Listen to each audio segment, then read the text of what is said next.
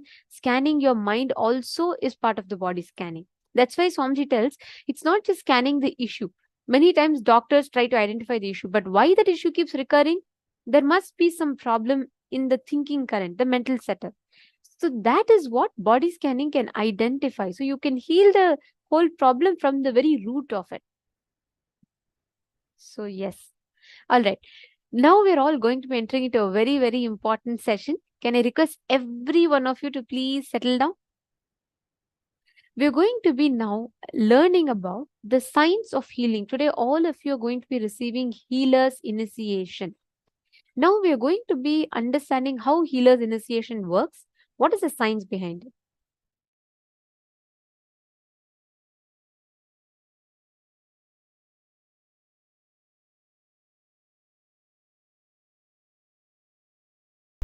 Today, I am going to connect the length, breadth, depth with third eye and body scanning and healing. Listen, still some of you may not be completely manifesting the earlier initiation, but you don't have to worry. That is the way sometimes your system functions. After I tell 50 jokes, you will start laughing for the first joke. You will understand the first joke. No, that goes on, that happens, what to do? So, after I finish the 50 initiation, I can read third eye. அது போன சதாசிவத்துக்கு கொடுத்த தீட்சடா. அது initiation கொடுத்து 1 வருஷம் ஆயிடுச்சு. But what to do?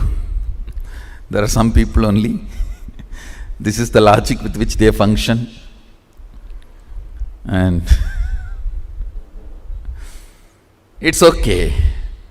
At least they function. See, fundamentally, I am doing something which is unprecedented, to tell you honestly, which was never done earlier. So the product I am delivering also is unprecedented. So the integrity I demand also is unprecedented. The kind of a whole life need to be just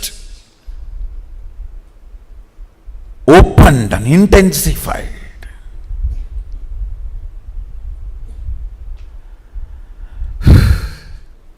Kind of an intense connection I had with Arunagiri Yogeshwara. Even with that connection, it took 9.5 months to fully download the whole thing and to fully start manifesting the whole thing. With this initiation, you can change the size, shape of the organs. Understand? Just this one initiation, if you all master, you can just go on living whatever time you want.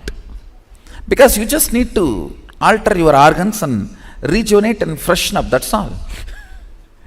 It's like every morning, if you just switch the reboot button, press Control Delete and reboot, over. You go on living. You master the time. I know a lot of fundamental principles need to be understood.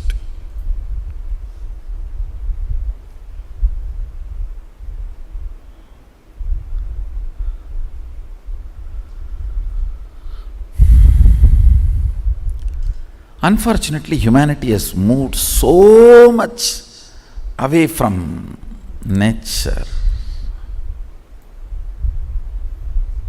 Even basic few things look so complicated and difficult. Sometimes I feel like I am living in a different world and you are all living in a different world. It is not few feet distance, it is few world distance. Because the cognitions I carry, the conclusions I have, listen, the cognitive shift you need to have for this initiation. Listen carefully. I'll repeat once more. Hinduism is not faith-based tradition. It doesn't demand your faith. It is integrity-based tradition. It means, let me explain. Listen carefully. There are some fundamental understandings about the cosmos. You commit to understand that and be integrated to that. That's all.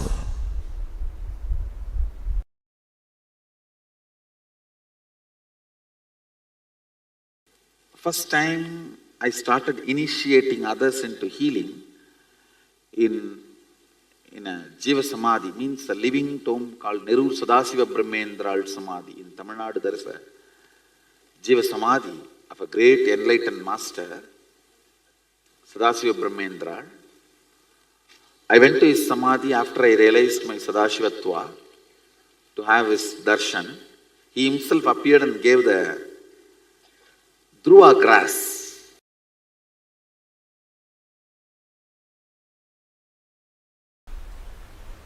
Actually, I feel that whole thing, all of you in front of me, and this whole hall, this mic,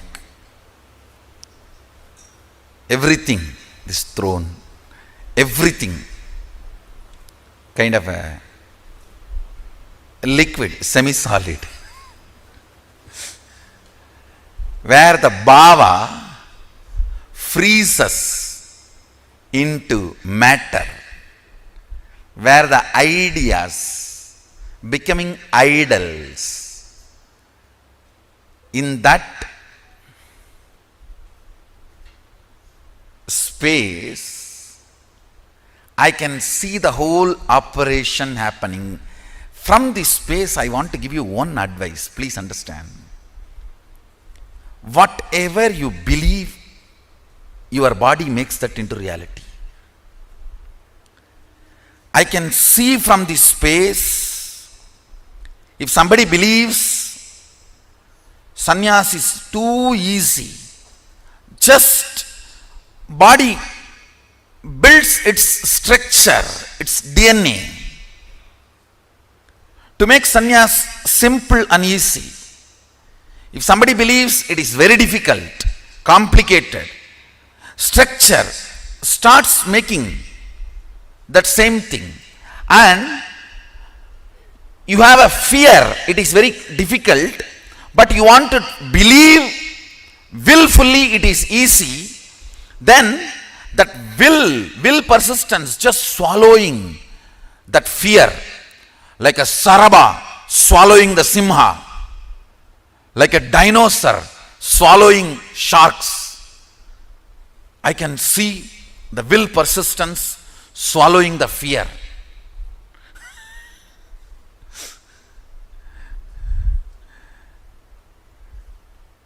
If you feel living in this place is the best, I am seeing you manifest that.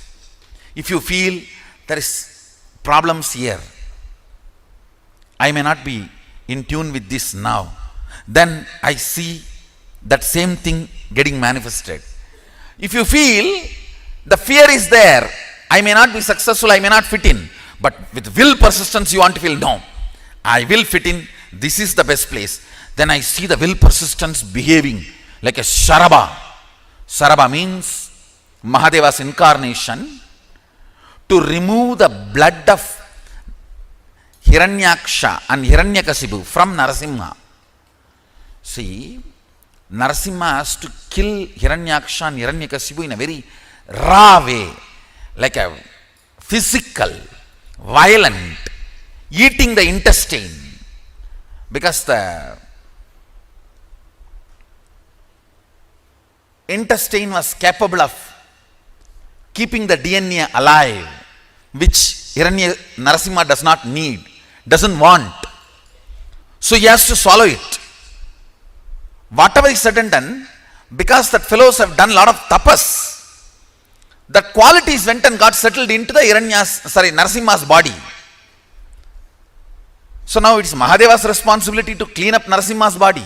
So he takes up the form of Saraba, means the face of Saraba. Saraba means the lion with elephant trunk and the huge wings. He assumes the form of Saraba and releases Narasimha. I can see clearly your will persistence behaving like Saraba and releasing you from all the damages of Hiranyaksha, all the incompletions. Understand? I am really seeing this whole semi-solid existence. I am actually sitting on the threshold.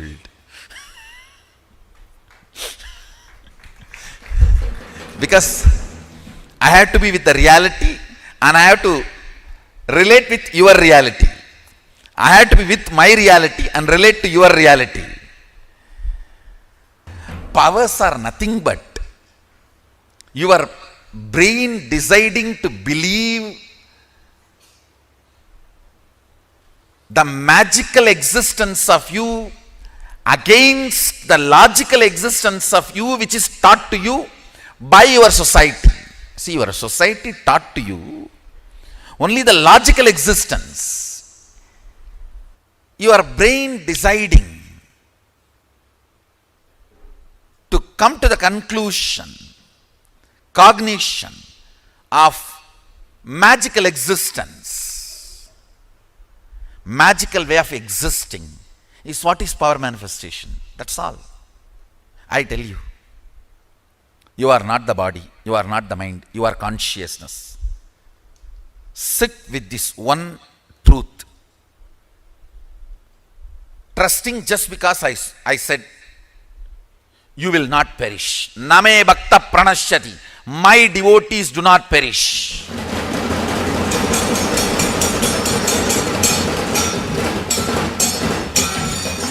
When you come to the conclusion, your consciousness, your pleasures will change. Your purpose of existence will change. Why you want to exist will change.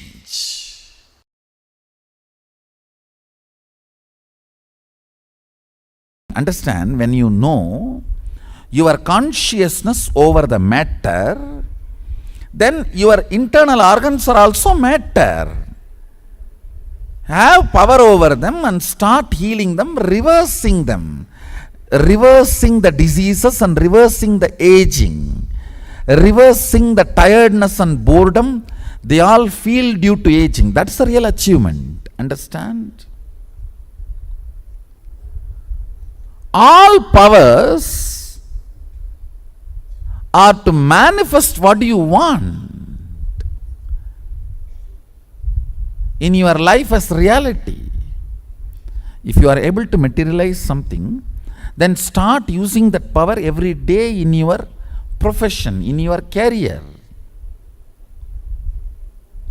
in your everyday life. Start moving things in your life. Otherwise, what is the use? What is the use of the so-called materialization or other manifestation of powers? So understand, manifestation of powers is to manifest Ishwaratva. Means, Ishwaratva means being Lord of your life. At least your life. Be Lord of your life. Manifest whatever you want. Go on, I tell you, when you start manifesting whatever you want very casually, with a lot of fun, without much effort, without feeling difficulty or anxiety, even once you feel, will it happen or not, over, you are no more Ishvara. Without even remembering like that once, moving things, moving life as flow is Ishwaratva. Understand? Ishwaratva is the smell of Sadashivatva. State, space, powers manifestation. In this three level, Ishwaratva is smell of Sadashivatva. Ishwaratva is flavor of Sadashivatva.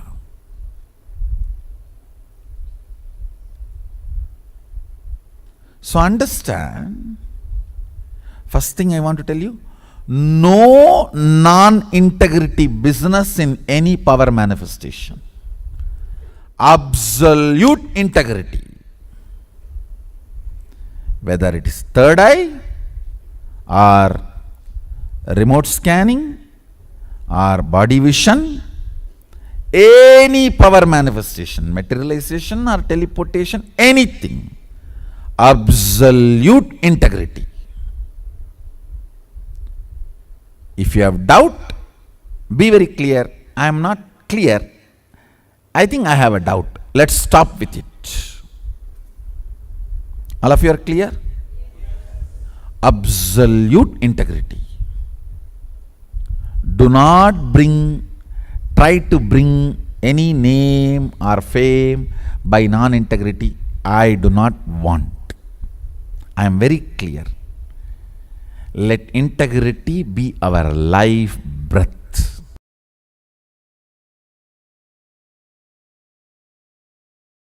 Go on manifesting powers that will actually make you healthy, wealthy. For example, if you are moving a matter, don't think just you are only moving a matter. You will be cleaning your liver and kidney and heart during those moments. If you even medically test, your internal organs will be at their best performance. When you move a matter, time stops working on you and the anti-aging happens to you. A reversal of all the physical damage done to your body by time happens. If you just move a matter through power manifestation, your yoga will become amazing. Your digestion will become amazing. And your wealth manifestation will become amazing. Because you need to understand all power manifests from the space of Mahadeva, Sadashiva. It's not that for each power you have a separate mantra and you use that mantra, only that power manifests. No. You use tantra, not mantra, which is same for all power manifestation. Go on be power manifesting. Go on be reaching out to others. Go on be causing.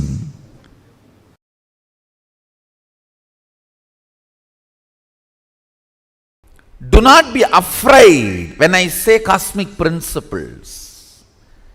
They are actually some of the foundational truths.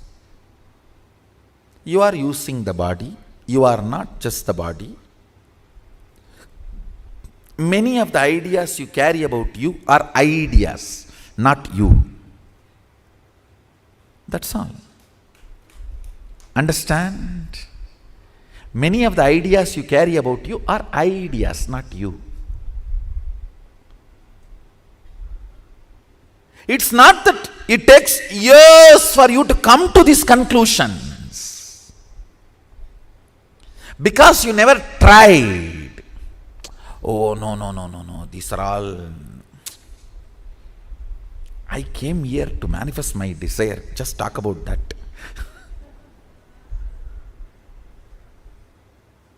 Understand? Every time you come to a conclusion of a cosmic principle, your third eye just goes up. Ooh. It gets refueled, tank full. Whoever gets clicked with this truth, even if one cosmic principle clicks with you, and you are cherishing it, you are romancing it, you are flirting with that principle, your third eye is getting refueled. Whoever has started learning this refueling technique, they manifest powers. For them only I give Trinetra Tilak. It is symbolically saying, I am looking there.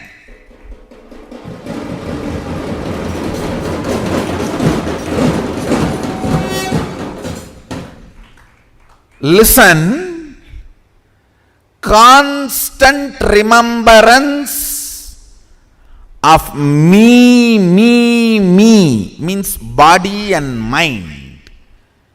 Your depression. Tell me anything else worthy to be remembered about you other than your tip.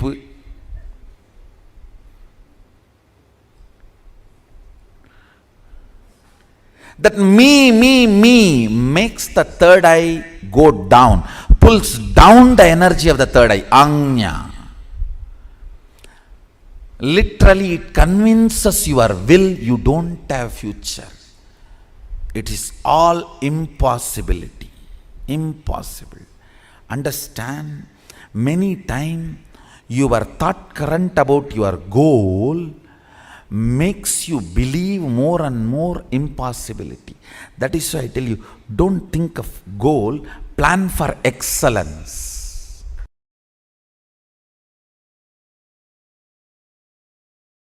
Understand, my job is the most difficult job. I have to completely teach you opposite way of thinking what society has taught you.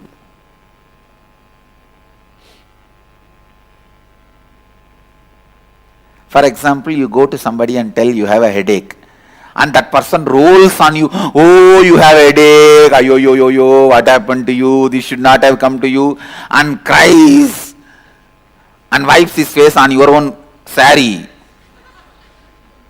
Does all the dirt. You think, oh, how loving this person is, how caring this person is. But when you come to me, I have to tell you, please tell your innermost being it is not true state of you. Then they think, if you get this headache, then you will understand all your philosophy. They feel I am insensitive. Please understand, I am not insensitive. I am sharing with you exactly what I did to me when I had fracture. This is what exactly I did to me and got healed.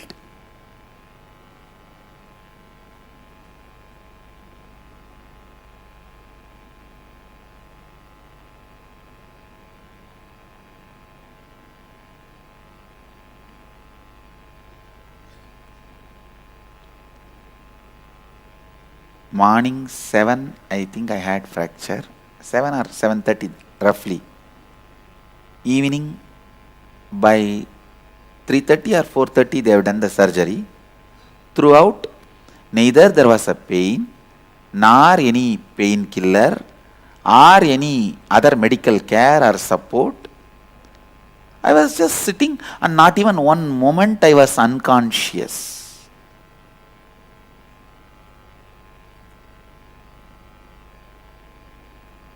I am telling you, just tell yourself, when you tell your DNA you are complete, you walk out of diseases. When you tell your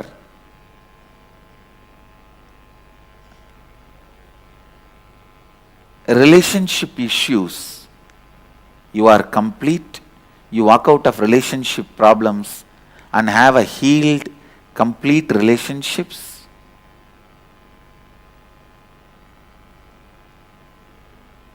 When you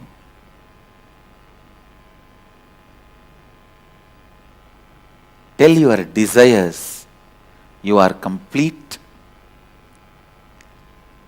much more than anything you desired, life showers on you. When you tell your fears, you are complete. No harm can be done to you, how many ever people may try to harm. I am not talking out of arrogance or ego, please understand. I tell you, when you are complete inside, no one can frighten you, no one can harm you. Cosmos functions on intelligence.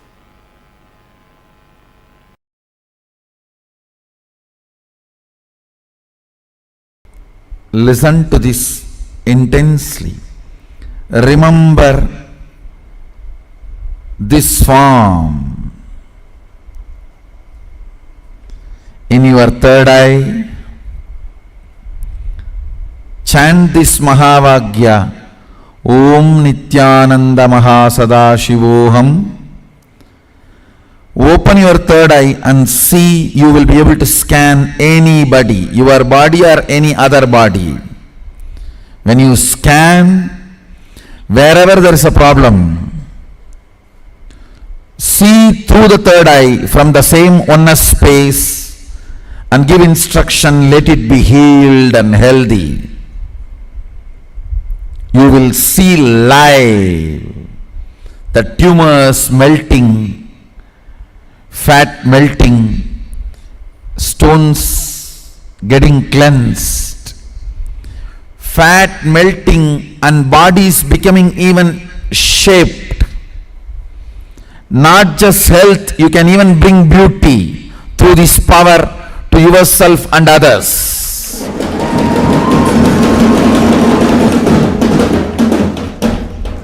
Manifest these powers now. Start playing with them and manifest now. Use this power manifestation. Enrich everyone, cause everyone. Start working. We will work together. Not only I will cause your reality for Mahasadashivoham, I will manifest, you manifest Mahasadashiva's powers.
In our human body, there are 7 energy centers, which we call chakras.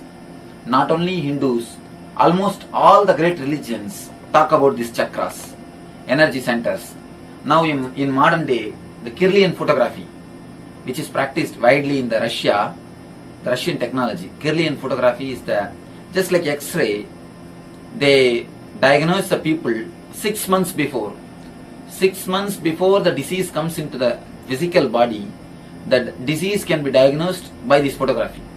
It photographs the auric body, the light body of the man, and diagnoses even the fatal diseases like cancer. So through this photography, now they proved the existence of 7 chakras. Existence of 7 chakras is proved by this photography. Whenever someone chakra is more active or less active, if the imbalance happens in someone chakra, that causes disease. These energy centers, these chakras only manage our physical, mental, spiritual, emotional activities. When some one of these centers get imbalanced, naturally the man falls sick. So if the energy centers can be activated, energized by meditation, if they themselves meditate and activate those energy centers, it is called self-healing. In some people's case, the disease is too much. It has grown too much. And the people also may not be able to do the right meditation. So at that type of time, the person who already mastered the meditation, who has become enlightened, he can meditate and give the energy to that person. When we meditate and give that energy to that chakra, to that person, he gets healed. If the meditation is done by somebody properly, the energy can be created and be given. If he himself does the meditation and gets healed, it is self-healing. If somebody else does the meditation and gives the energy to him, it is healing. We may ask, can energy be given? According to Einstein, whatever exists is energy. So, energy is subtle matter. Matter is subtle energy. When matter can be given, when I can give this kerchief, when I can give something, some audio cassette to you, why not energy? So when matter can be given, energy can also be given. A right method and right technique is the only thing necessity for energy to be given. It is not that I only heal. I tried by divine grace to make this healing as a system, scientific system, because in ancient days it was practiced as a system. It's an inner science. I always tell the people, just like an outer science is a science, in outer science you can prove A plus B is C. The same way in inner science also, things are readable, provable facts. Just like Newton's theory speaks about the gravitation force. You can prove the force of levitation. The spirituality I call levitation. The outer science is gravitation, inner science is.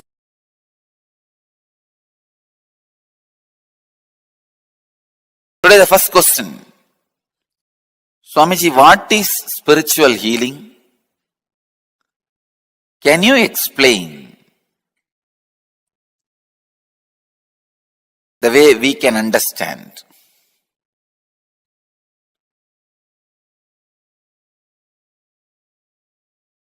First, I wanted to say few basic truths about the spiritual healing scientifically. See, the other day, I was reading an article by Dr. Bruce Lipton, who has done some of the breakthrough scientific discoveries connecting the science and spirituality.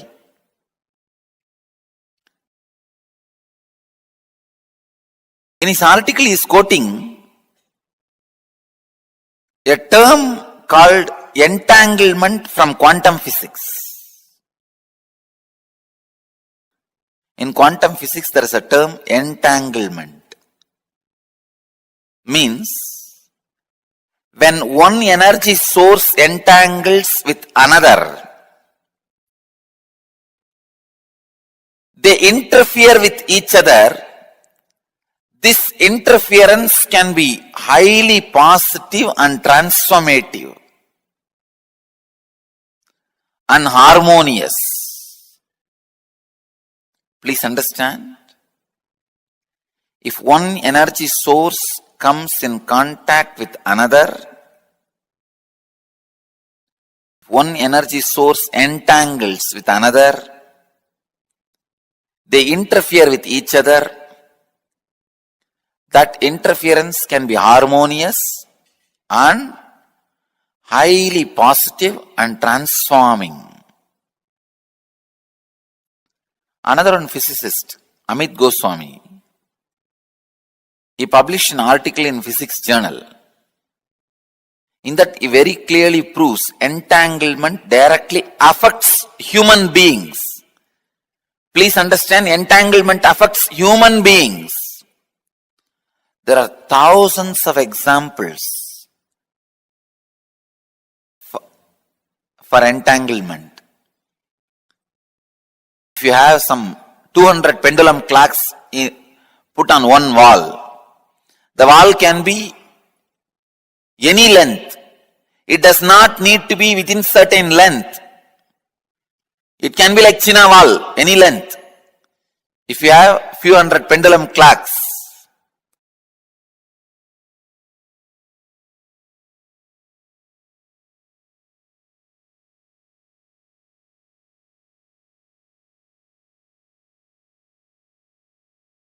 even if it is a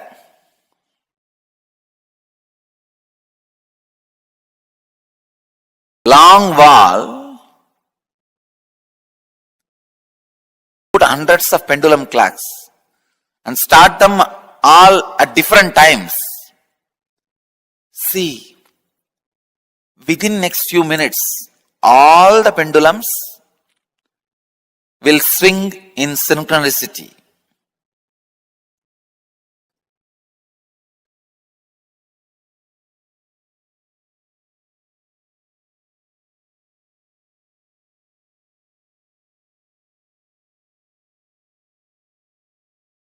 Exactly, this is what happens when you come in the breathing space of the healer. Please understand. When you come in my breathing space, this is what happens. Suddenly,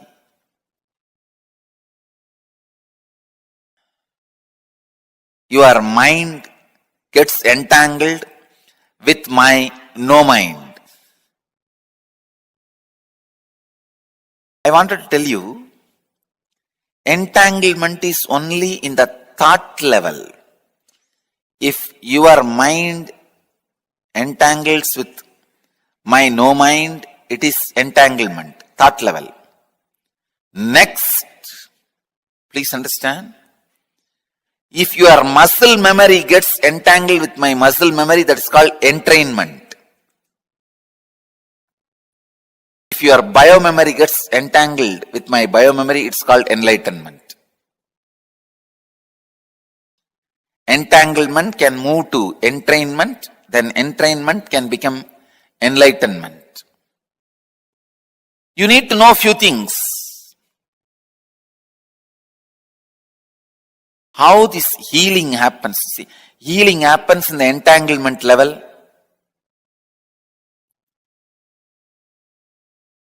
Kundalini awakening happens in the entrainment level. Levitation happens in deeper than entrainment. I can say momentary enlightenment.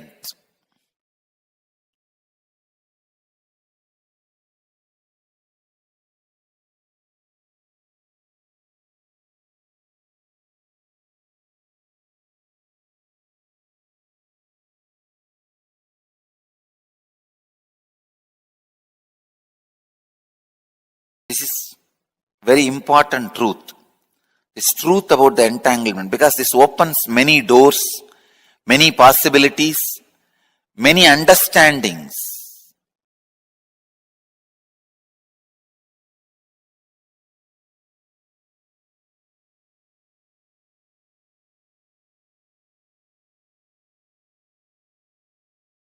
How I heal through healers?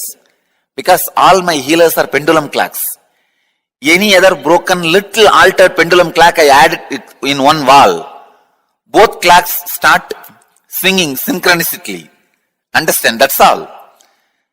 Each one of my healer is my pendulum clock. If you are little broken, disturbed pendulum clock, if both are hung in one breathing space, your pendulum also starts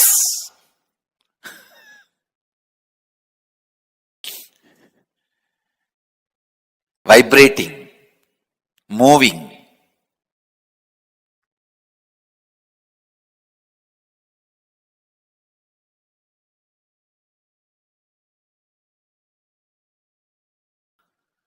The same tune. And a living practicing healer, please understand, living practicing healer is continuously in entanglement with me. He may be wherever he is.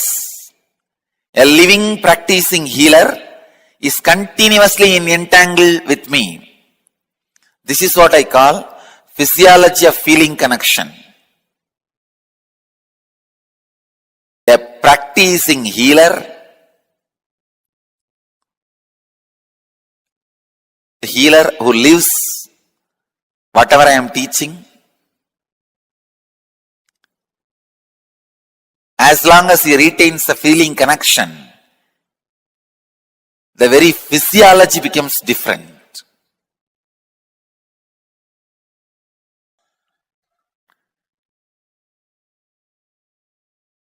Entanglement means two person falling in tune with same thought.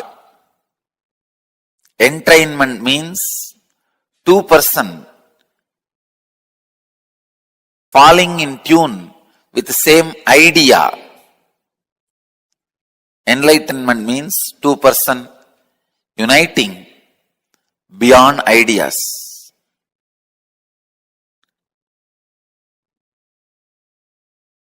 When you unclutch, you are in entangle with me. You are in entanglement with me.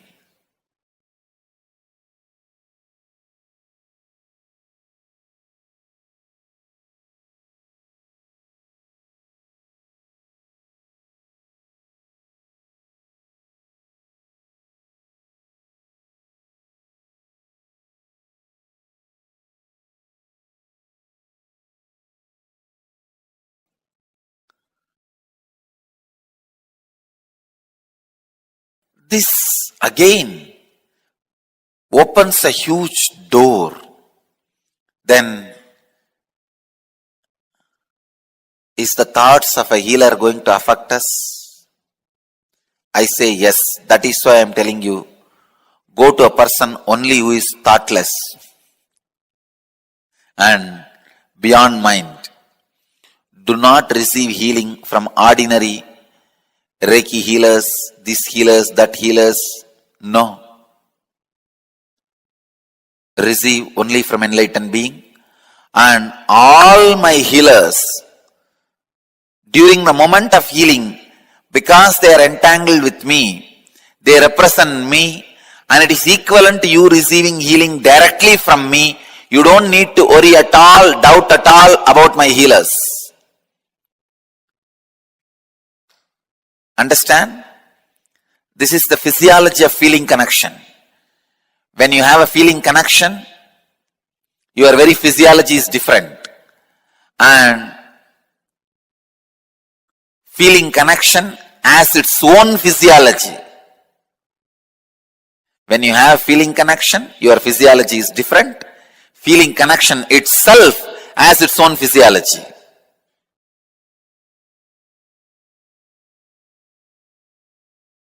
Please understand, the truth as it is I am sharing with you, the secret of healing, the essence of healing.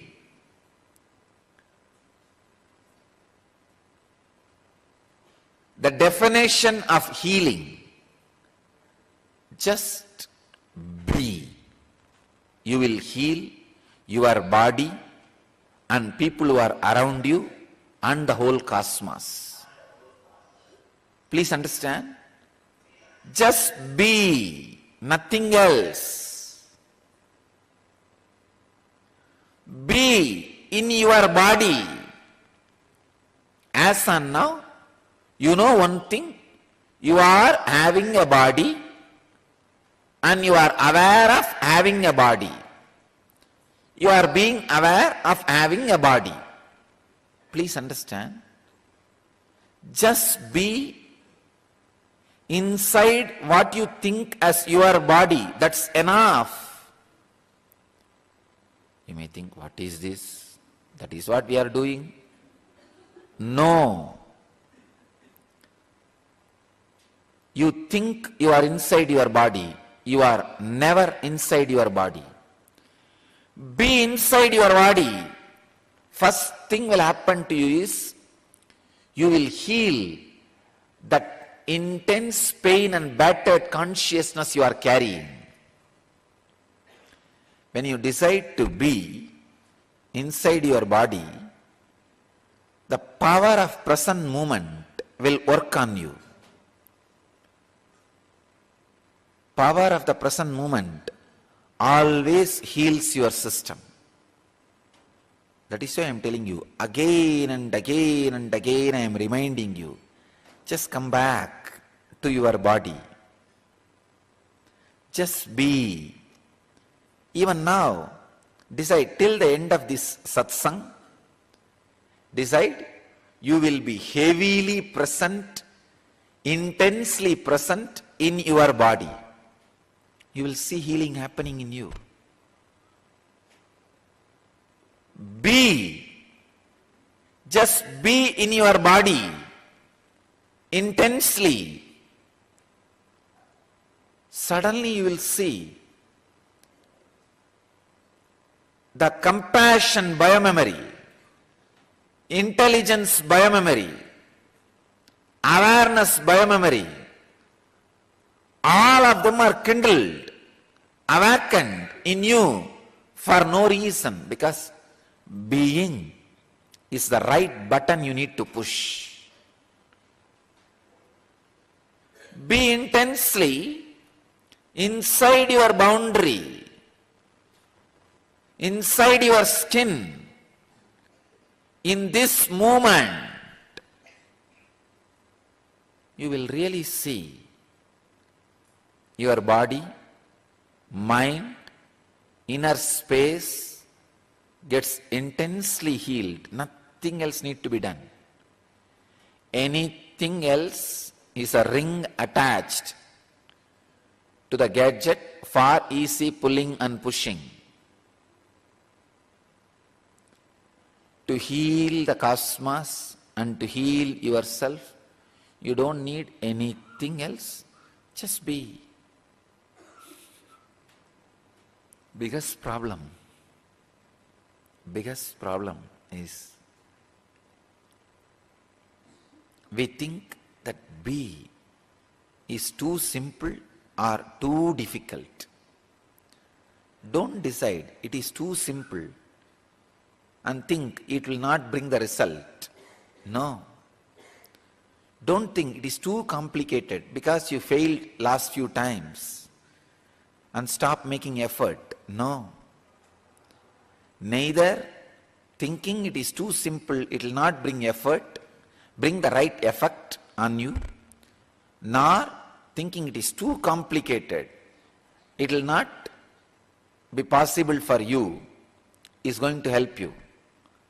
Just try to be now. If you are not able to do after half an hour, forget about it. It's okay. Now, for the next half an hour, all of you have decided to be around me. Decide just to spend this time, be. Once you catch the taste of being, just be. I don't need to inspire you continuously. I don't need to give sermons to put you into the Vedantic experience. No. Your very living will be healing you and the cosmos. Just learn to be. You will heal yourself and the world. Even if you are not in the field of healing, if you want to heal yourself and the cosmos, I am giving you this process of technique. Just be. Intense compassion will start oozing out through your very system. Nothing can help you and the world like the intense compassion. I can say, intense compassion which oozes out when you are just in being is the Sarvaroga Nivarani, cure for all diseases in the world.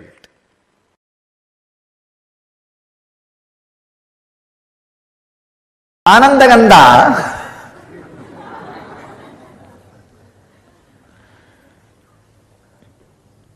the science delivered to planet Earth only when incarnations land in planet Earth. I can say this is the ID card of incarnations. Social security number. Driving license, maybe I can say flying license.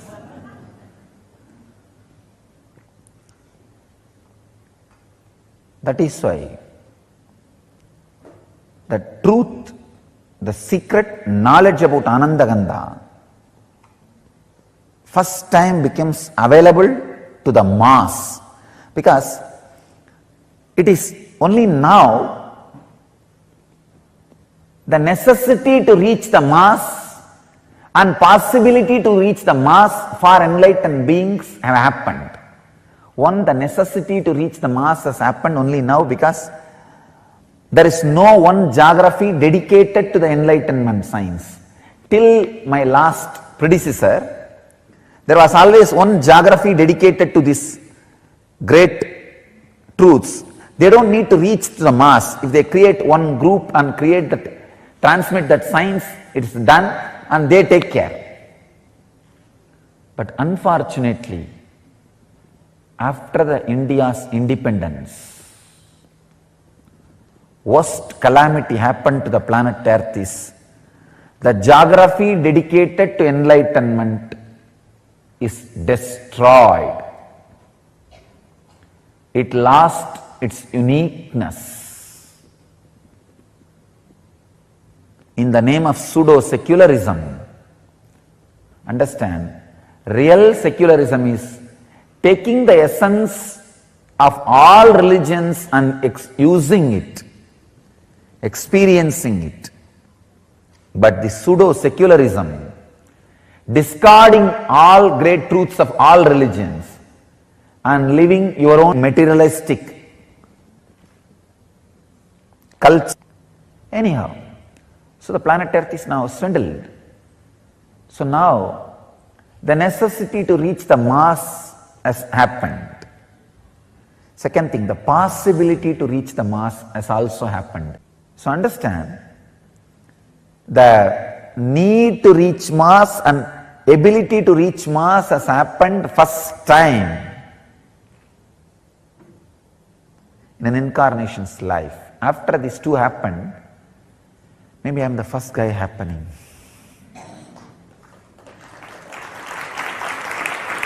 So,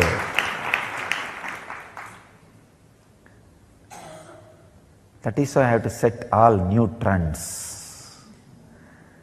All pathfinders are path breakers.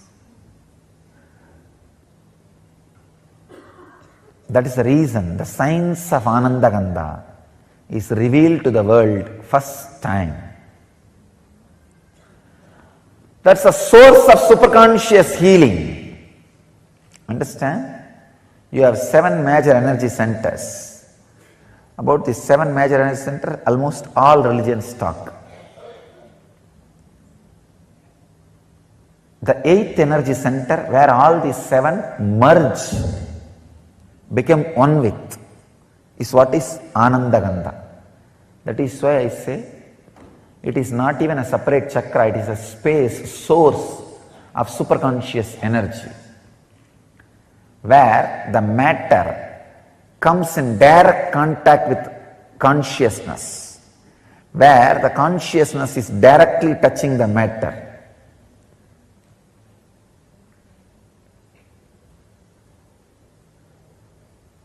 It is the experience where the consciousness has samyoga into matter, where matter has samyoga with consciousness. When you relax into that space, consciousness fills matter. So naturally, the superconscious healing happens. It is the highest happening which can happen to matter, not just physical healing or mental healing, radiating pure consciousness. Understand?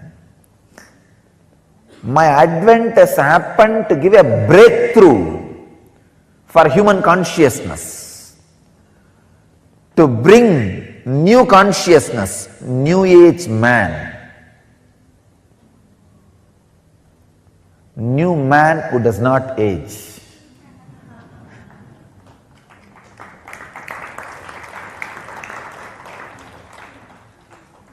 New consciousness. The source of Anandagandha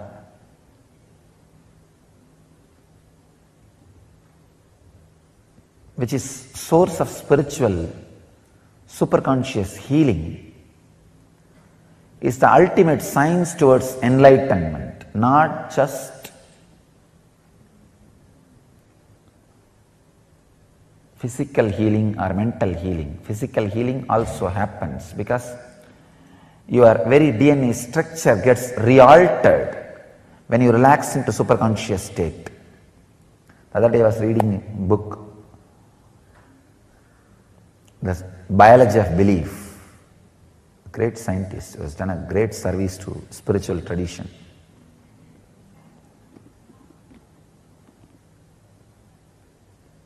His researches really prove even the very DNA structure can be changed if your consciousness infiltrates the matter. Anandagandha chakra is the door where consciousness can infiltrate matter, where it can fill you.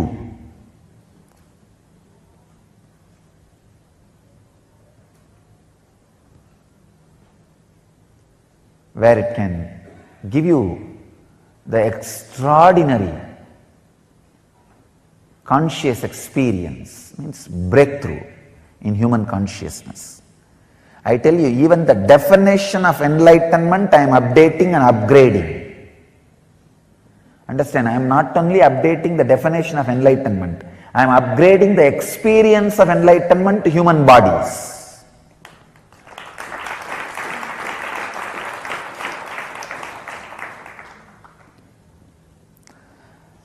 The possibility, the highest possibility which can be experienced in human body, even that highest possibility is being raised. That is why I am saying, I am upgrading the highest conscious happening on the human body. I am breaking the very consciousness on which they are standing. I am giving a breakthrough to the whole human consciousness.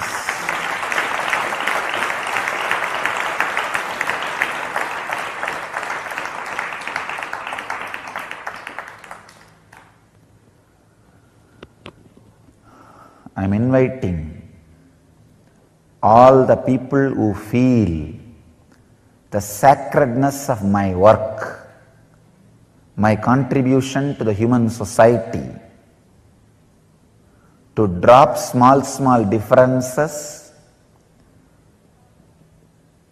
to drop all these petty ideas, one or two if you carry, and gather together to spread this science to the world and protect it without being extincted, destroyed by these unconscious groups, establishments.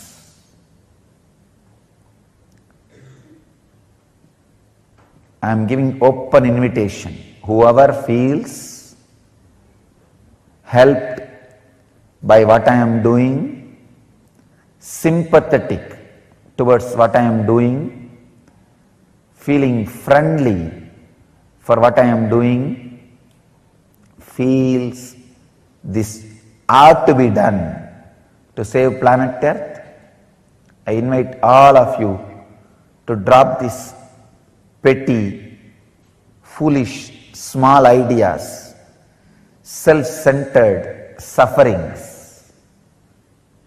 If you are self-centered constantly, you will create suffering for you. Drop all those foolish things. Let's stand together to preserve, protect and spread this great science of Anandagandha. The great process of giving breakthrough, great breakthrough, transformation to human consciousness. The very science itself cannot be described in one session. I'll try to give you the glimpse.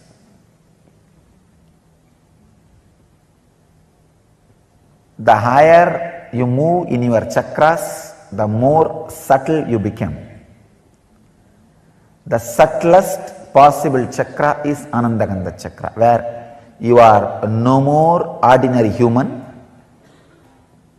and just disappeared into the extraordinary superconsciousness.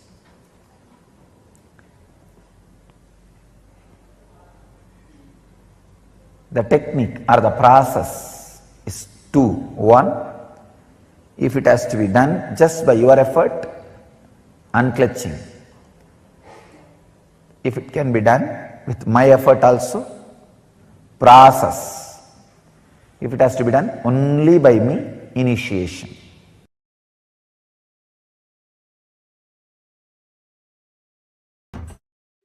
This is the bamboo stick for healers to heal others.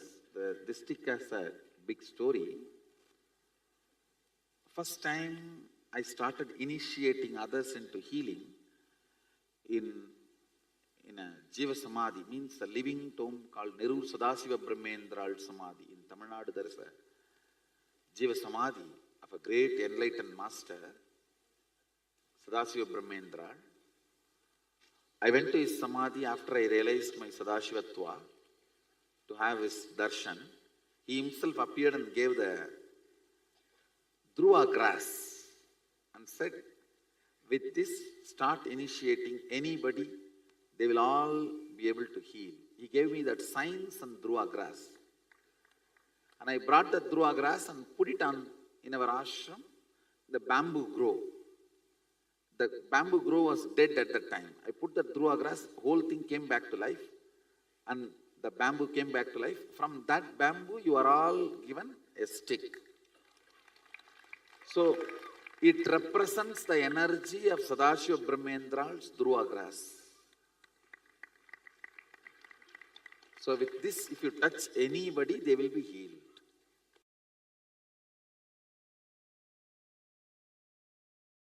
In the healer's initiation, I take the oath till you achieve the state of eternal consciousness.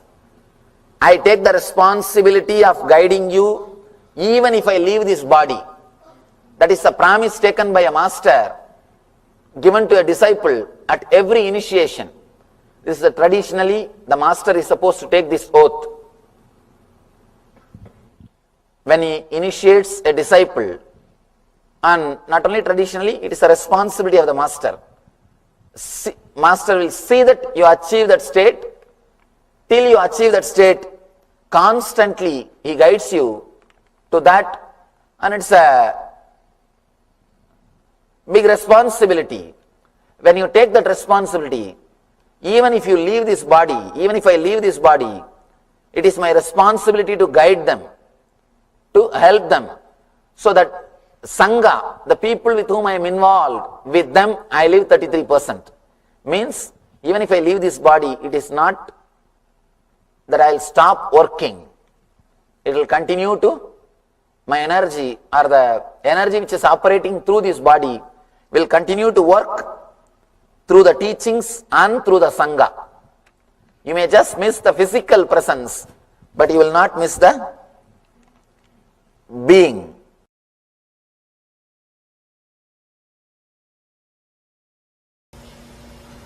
Before you take the oaths, please be aware that to become a healer, that's all. Oath 1.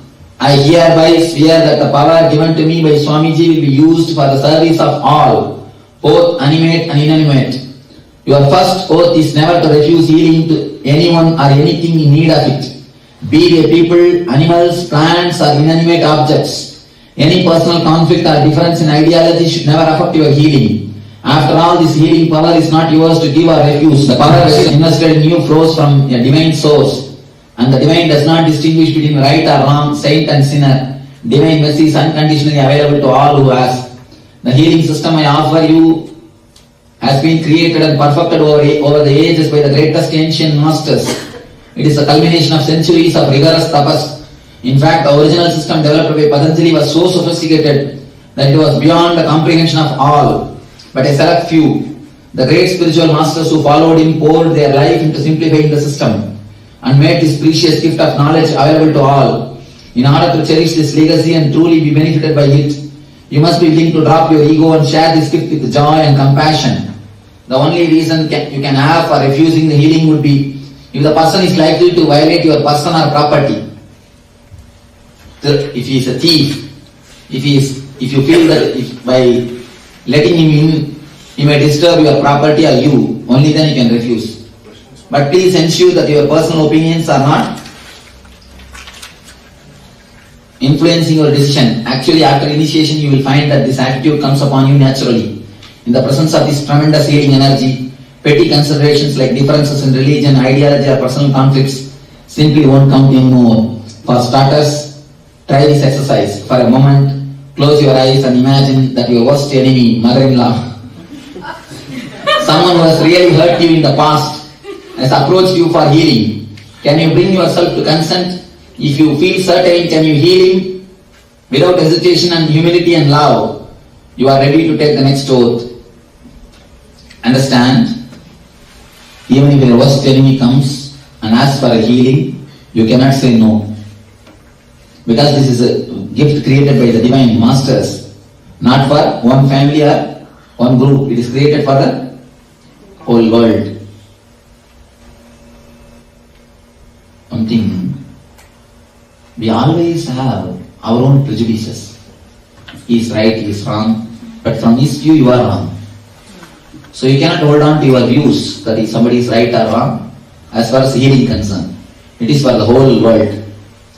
It is for the whole world. You cannot say no to anybody, even any animals or the plants. So many animals or plants are having the benefits of healing. I have seen so many cases. When I go and touch the plants started giving flowers, started giving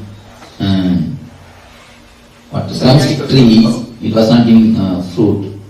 She healed and it started giving fruits. And there are thousands of instances.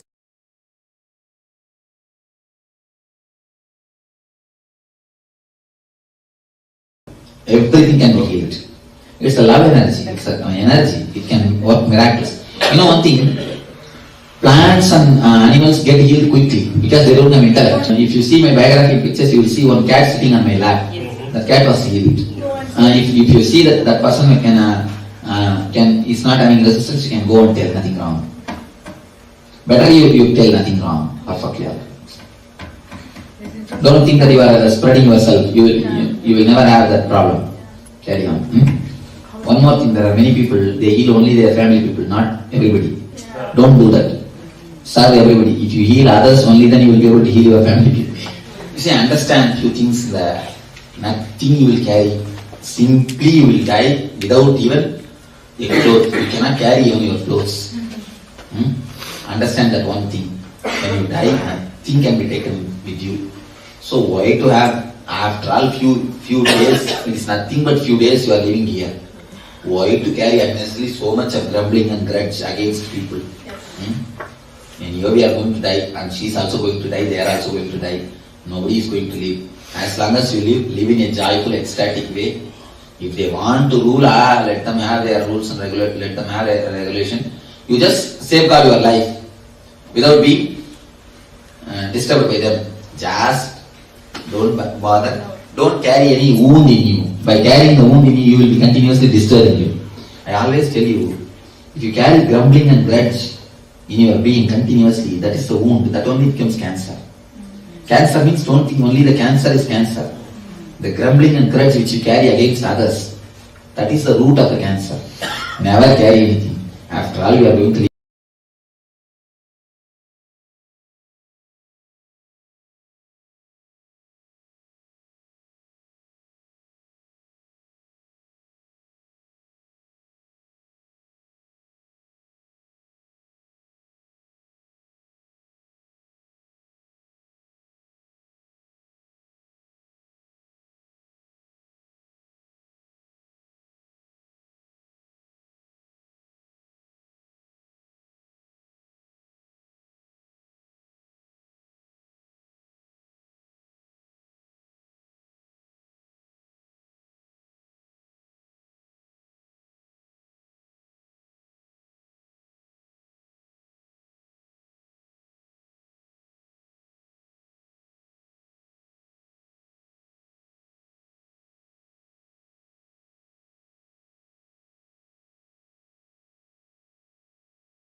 Yes. Swamiji revealed such an amazing science of how exactly the healer's initiation works. Understand, each of us are going to be receiving this very initiation today. Our body has the innate ability for it to heal itself. Our body has the power, the ability for it to heal not just itself, even others.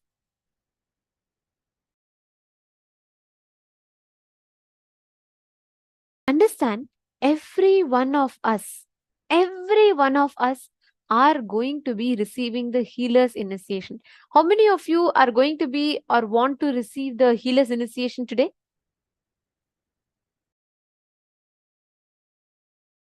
How many of you are applying for the healer's initiation? Can I request you all to put yes in the chat? Because this session is very, very important. In this session, you're going to be understanding about the oath that you're supposed to take as a healer and what is the lifestyle changes. Okay, there are many of you here. Nitya Dhanvantrika.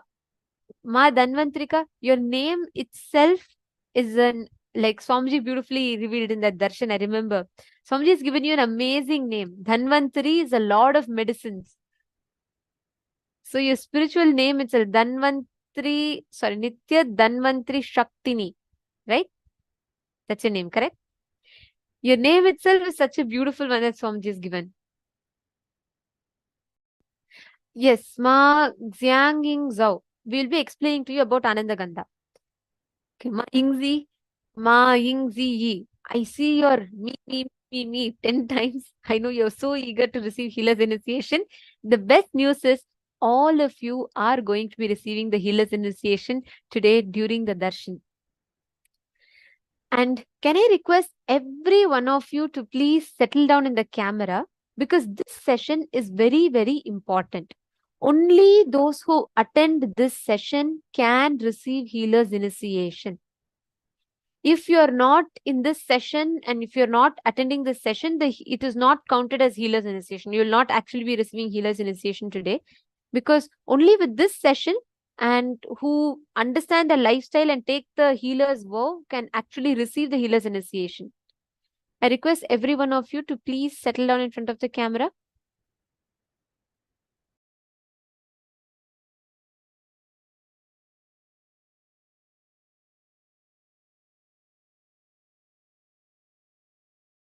Can I request all of you to come? How many of you are listening? Please put yes in the chat. How many of you here are listening?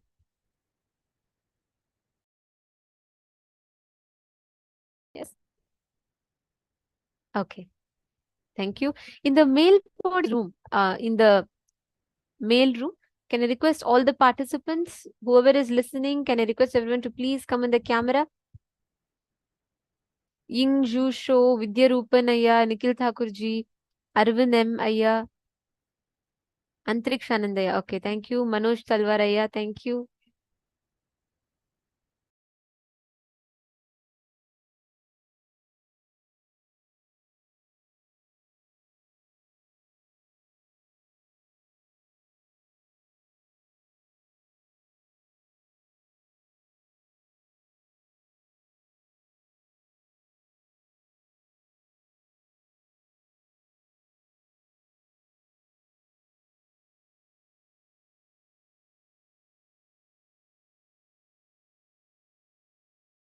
Yes, I request everyone to come and be seated. I'm giving a few minutes because I'm still seeing many of you settling in the camera.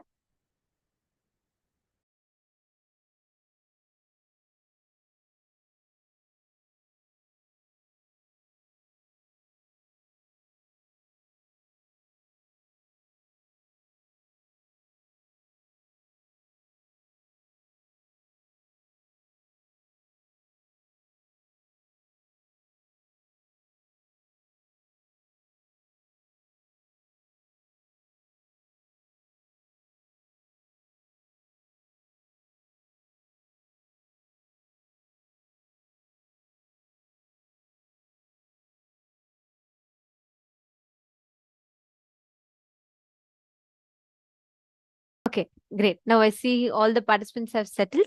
Okay, listen to this one session, because in this session, all of us are going to be addressing the lifestyle aspects, understanding a little bit more about the healer's initiation. And can I request Sunil Yadavji, Piotr Vajtaya, Chaikun, Fabio Bruno, Digambaraya, Vinodaya, Bhaktaya, Travis, Vankyon, can I request all of you to please come in the camera? This is an important session, so just want to make sure that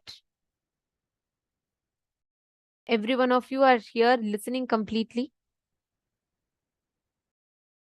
Pavanaya, actually healing others is not at all a difficult job for us. You will understand why. I'll explain you all why. Okay. Now, we're going to be understanding about what is healer's initiation. Healing. Understand, every one of us have inherent ability to heal ourselves and heal others, which means any issue you have in your body, you will be able to heal it completely. Now, today, all of you are going to be receiving two types of initiation. Please listen very carefully. The first initiation you will be receiving is initiation to heal yourself, which means any problem in your body, you will be able to heal it. For that, there are no restrictions. That's fine. But if you want to heal others, let's say you want to receive the initiation where you manifest the power of healing others. For that initiation, you should not be drinking, smoking, eating non-vegetarian food. You should not be doing this, and there are further lifestyle changes that will come.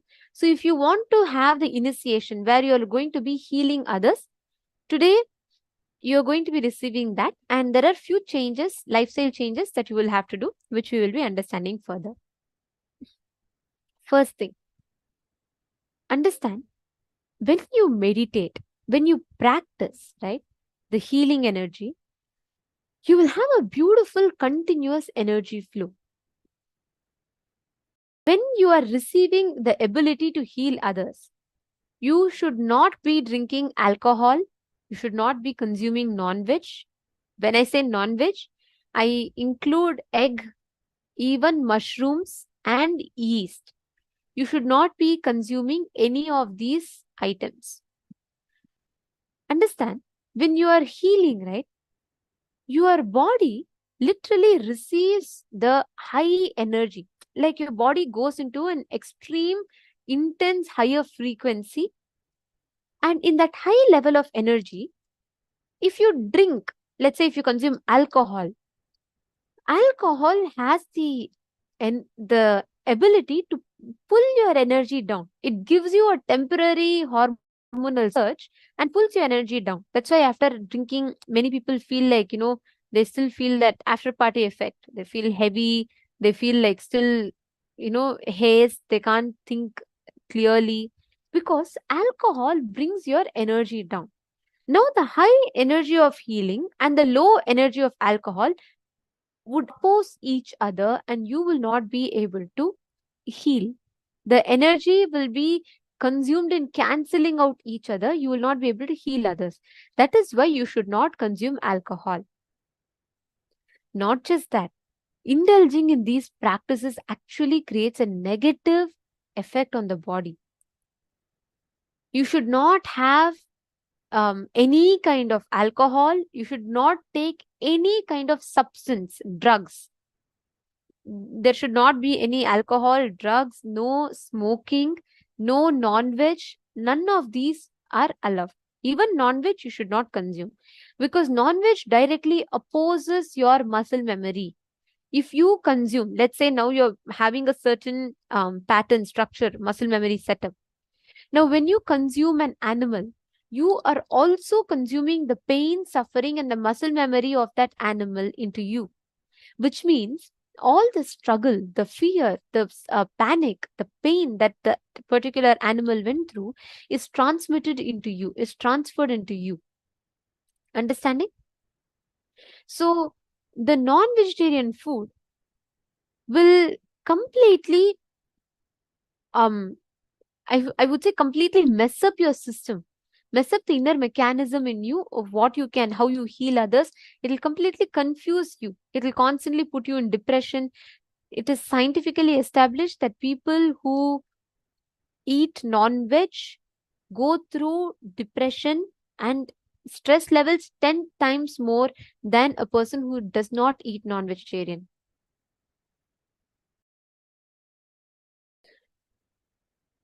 Okay, Ma Salananda is asking no chemio. I do not understand what that means. Ma, if you could please maybe explain it, I'll be able to answer that.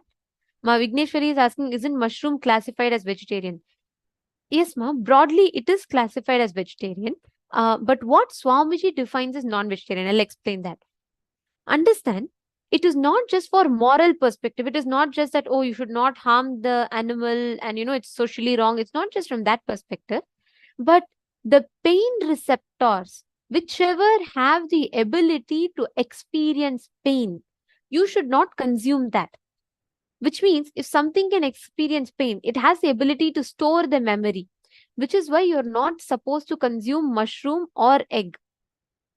Some of them are considered as vegetarian, even yeast is considered as vegetarian typically, but you're not supposed to consume any of these because they have pain receptors in them. They can experience pain. Mushrooms can experience pain. So you're not supposed to eat it.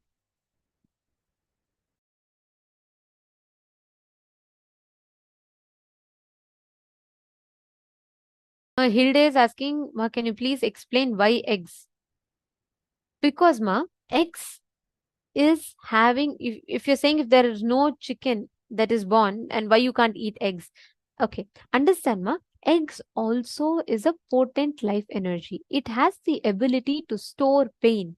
It has the ability, like how the fetus in the woman's stomach, when the mother is birthing a child, the fetus, it is not completely formed. But the fetus has the ability to start storing the muscles that it is building, will start storing the pain, the emotions. It will start having impacts of what the mother is having. So that is, the egg still has the ability to store the life energy.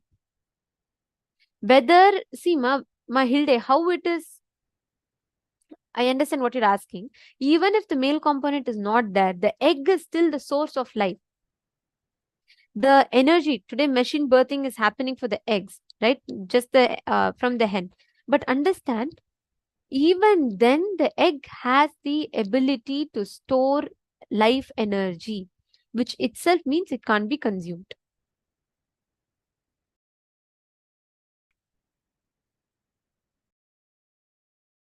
Organic goat or buttermilk is okay. Yes, goat milk or buttermilk or even cow milk is okay, ma. I'll explain to you. Please understand.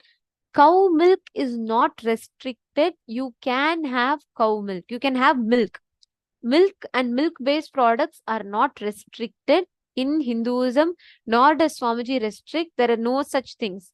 The only thing is, because Kailasa abides, Swamiji stands strong for ahimsa. Swamiji does not tolerate any kind of violence towards any species.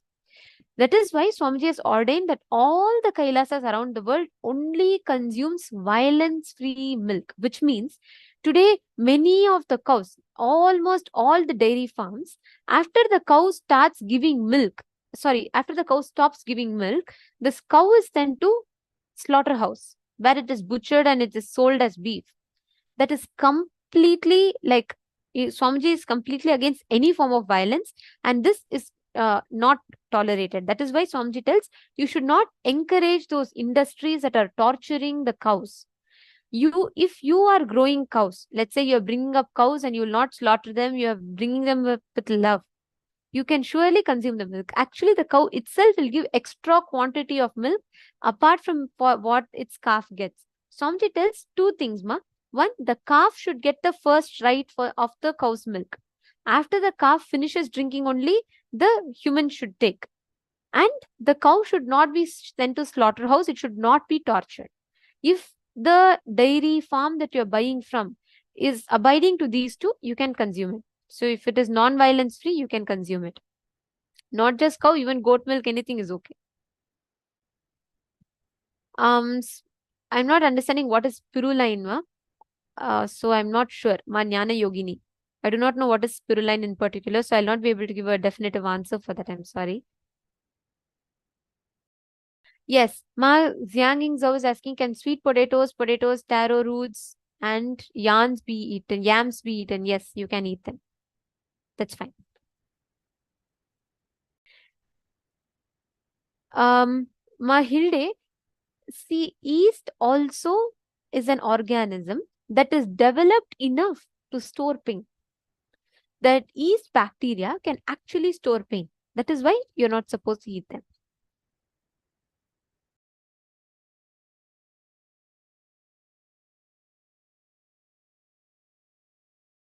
Ma Vinuta Nagaraj is asking how long the initiation will be effective. As long as the sun and moon is there. It is for eternity. Yes, you can heal others. Ma Vinuta Nagaraj, that's right.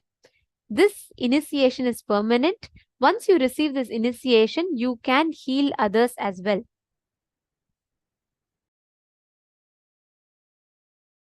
Okay, Ma Madeline Portuguese is asking. Okay, there are a lot of questions coming in. We'll do one thing. Let us take a few minutes to understand it, and surely I'll take the further questions as well. Okay. So pertaining to veg and non-veg, I think all questions are taken. Any other questions? Any of you have? See, the context is very simple. It should not oppose the existing energy. Trees feel pain. Salads can't. You're asking, okay, Laurent is asking this question. Actually, plants do not have the pain receptors. The plant do not perceive pain. So that is why in Hinduism, we take and consume the plants, we consume from the trees, we consume these as food. Loan is asking what to eat on a daily basis. Come on. There are hundreds of options. There's an elaborate book called Bhaga Shastra given by Paramashiva himself. You have amazing vegetarian meals you can enjoy. There's a whole another world of food without meat, which you can enjoy without having to eat meat every day.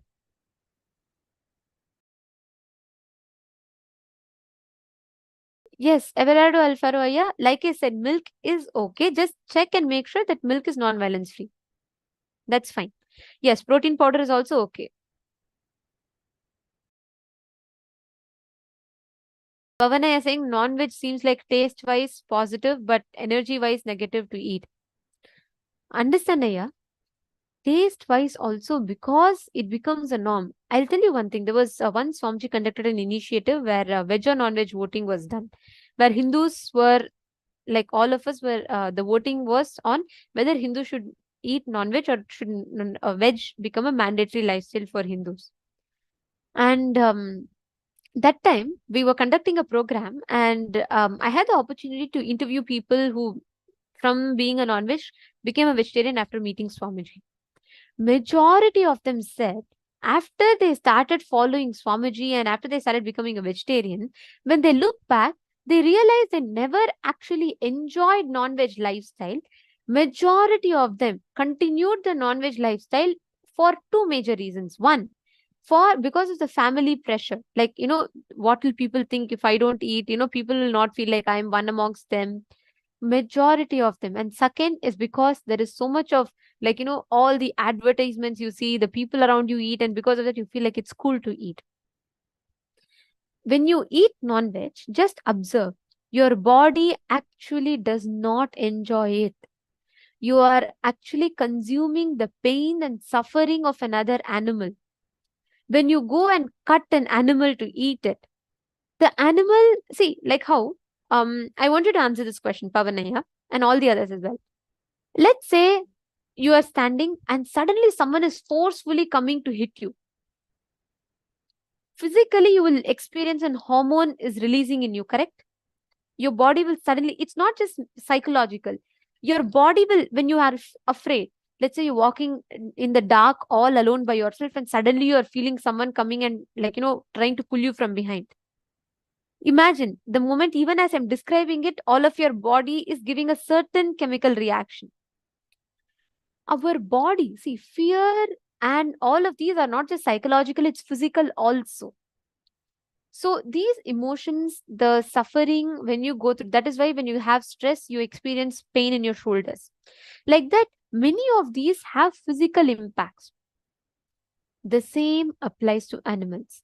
When you go with a knife to cut a hen, the hen is not going to say, "Oh, thank you so much for taking me, eat me, become healthy, and grow well, take me nicely, enjoy." No, it is going to be suffering. Imagine it's seeing the end of its life.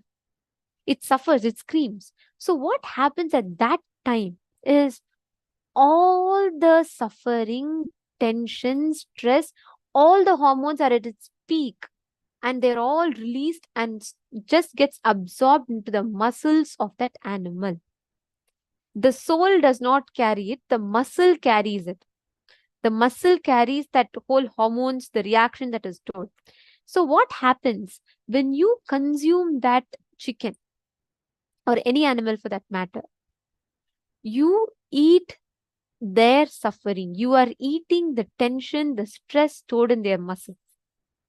How many of you have noticed whenever you consume non-veg, most of the times you have digestion issues, and most of the times you feel very heavy and suddenly your energy is low?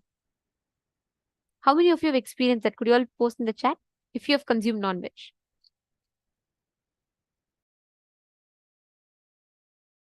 I see so many yes.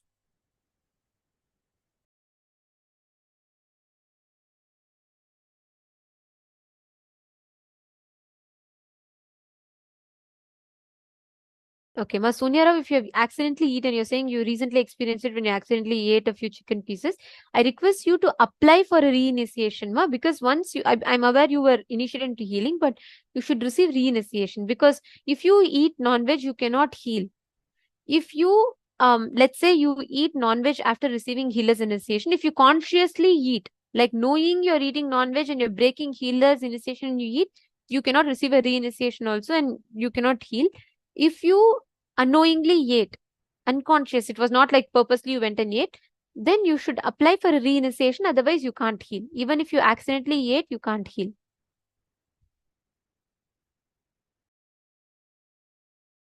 Cakes, eggless cakes are okay. No, Ma Vinuta Nagaraj, you're asking if you eat cake and without, after that if you detox, is it okay? No. Once, see, you should not eat any kind of non-veg. It is not just a lifestyle suggestion, it is mandatory for healer's initiation. It is not an option. So let's say someone eats non-veg after receiving healer's initiation, you cannot heal further. The healer's initiation is not effective. So yes, Ma Valini Subaya is asking, Ma, when in vegetarian shop, accidentally mushrooms are put in the dish, in spite of telling, can we put it aside or avoid the dish? I would say avoid the dish, but if you see like sometimes you don't know and it is there, put it aside. Don't eat it. Ma Vinuta Nagaraj is asking, can we invite friends for healing initiation? Yes, please. Yes.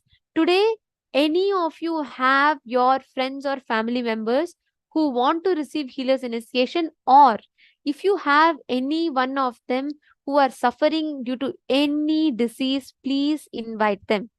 It could be anything. If they have any kind of disease, let's say they have flu, they have COVID, they have dengue, they have any disease, please invite them.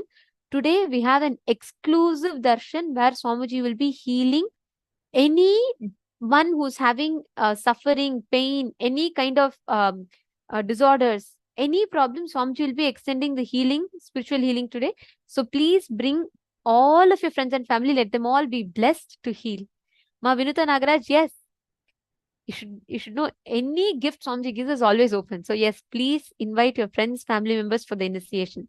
But if you want any one of your friends and family members to receive healer's initiation, which means you want them to heal others as well, they have to attend this session. If they are not attending this session, they cannot receive the initiation.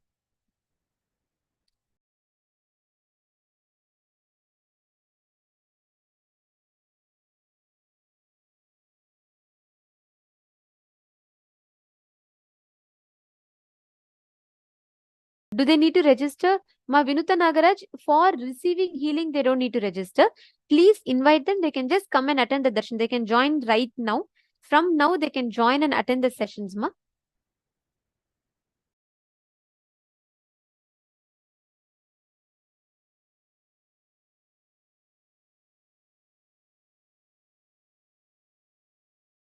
Yes. Yes, Mama. Vinuta Nagaraj, you can share the same link that you're using. It is paramashivoham.org. I will ask the support desk team will be posting.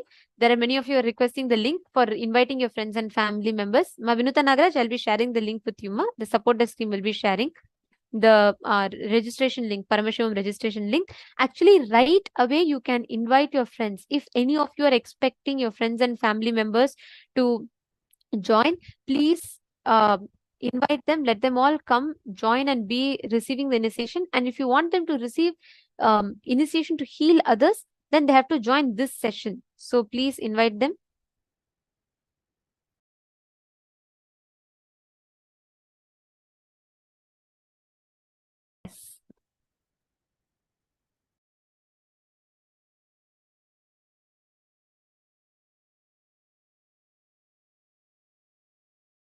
Yes, Ma Virupaksha, it is, I will not say, you're saying, is it not permanent because if you drink alcohol, we are not able to heal further? No, Ma. I'll not say it's not permanent. I will say that healer's initiation is permanent. But when you break that, right? See, it is like this. It's like you're asking me, okay, as long as the current flows, will the fan run? Yes, it'll run. That's permanent. That principle doesn't change. But if I go and consciously cut the wire, then fan is not going to run, correct? So the healer's initiation is definitely permanent. If you consciously cut that circuit, then of course it stops.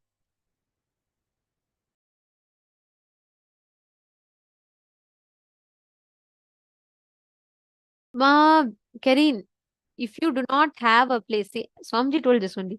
If you do not have a place where they're bringing up non-violence based cows, you please bring up a cow, grow a cow and feed it with love and take it, or avoid that, avoid the milk. Yes, my Hilda is asking, so we don't take anything that can store pain because we would take that pain on. Is that why we can't eat them? Yes. And you get the karma of that. Correct.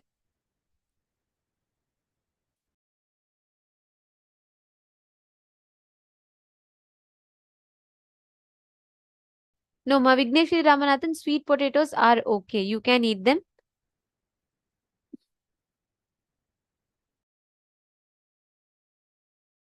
Yes, so many of you putting how it was when you have the meat, how you have had the impacts. Actually, Swamiji tells it just pulls down your energy completely. So, yes.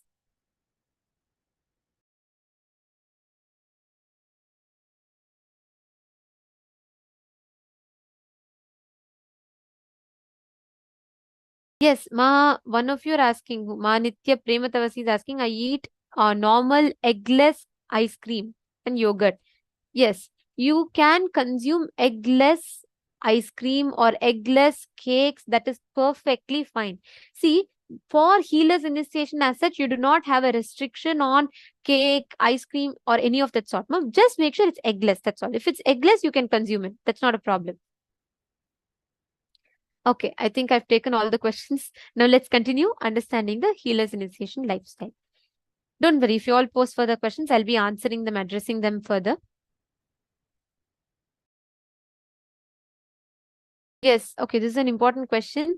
Satyajata Shivam is asking, if you eat egg, but now decide to avoid it and get this initiation, will it be valid?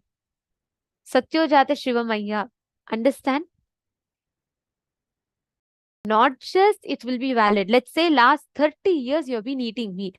This moment you decide to stop eating meat and you're signing up and you're making a commitment, not just you will have the ability to heal, you're eligible for the initiation. This one decision, the power of this one decision, it will heal reverse the impact of the effect that the meats has had in your consciousness. And from now onwards, the conscious lifestyle you build will reverse all the negative impacts that the past non-veg has had on you.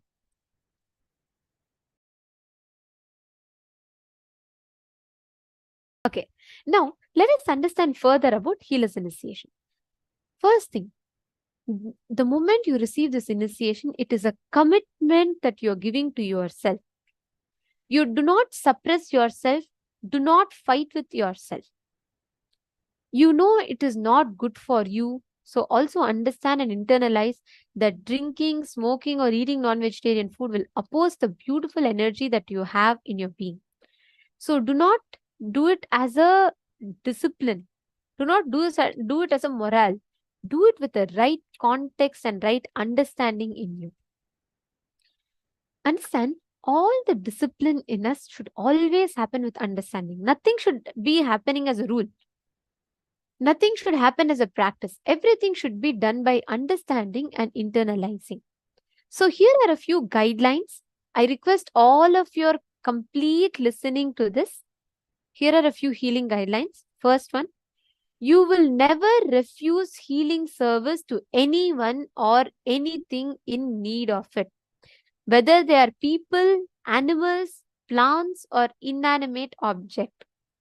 Let's say, for example, you have a tulsi plant and the tulsi plant is almost dying. You have to heal the tulsi plant. It becomes your spiritual responsibility because you have the ability to heal.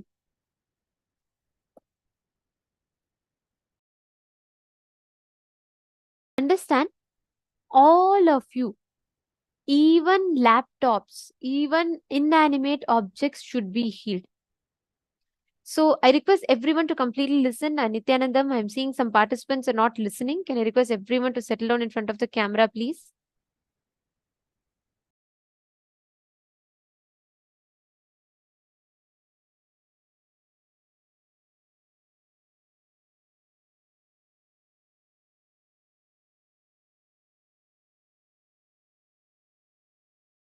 Can I request everyone to settle down? It's very important. Do not miss.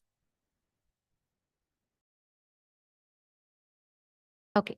First thing, you should never refuse healing. You cannot say, hey, I don't like this person, so I'm not going to heal him or heal her. And you should never deny healing to anyone.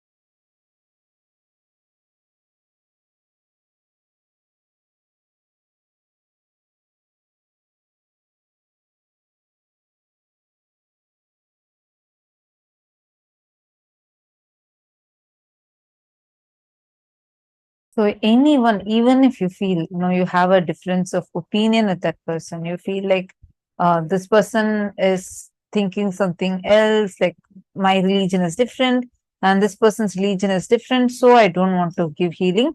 You cannot say any of that.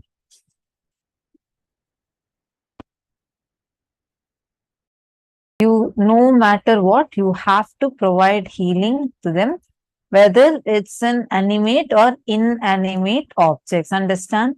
Ishavasya Upanishad, the very first verse says, Ishavasyam idagum sarvam. It says everything that exists is energy, it is consciousness. So nothing is animate or inanimate. It is just our understanding. We think something is animate, we think something is inanimate.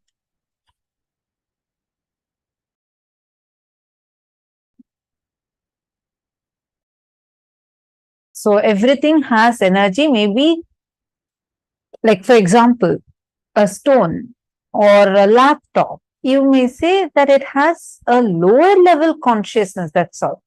But it is not something as inanimate. So make sure any of your personal conflict, personal opinions, and difference in ideology with a person should not come in the way of you providing this healing service to that person. You may refuse this service to anyone or anything only when your personal life will be in danger. For example, there is a wounded snake. Definitely, you're not going to go give healing to that snake because it can be dangerous for your life. So you're definitely not going to go and give healing to that. So only at those situations you can say no to healing. The Nitya and the spiritual healing prayer should always be offered as a free service. This is another extremely important instruction, guidelines. I request you all to please acknowledge if you have understood this. This Nityananda spiritual healing service should be only offered as a free service, a seva.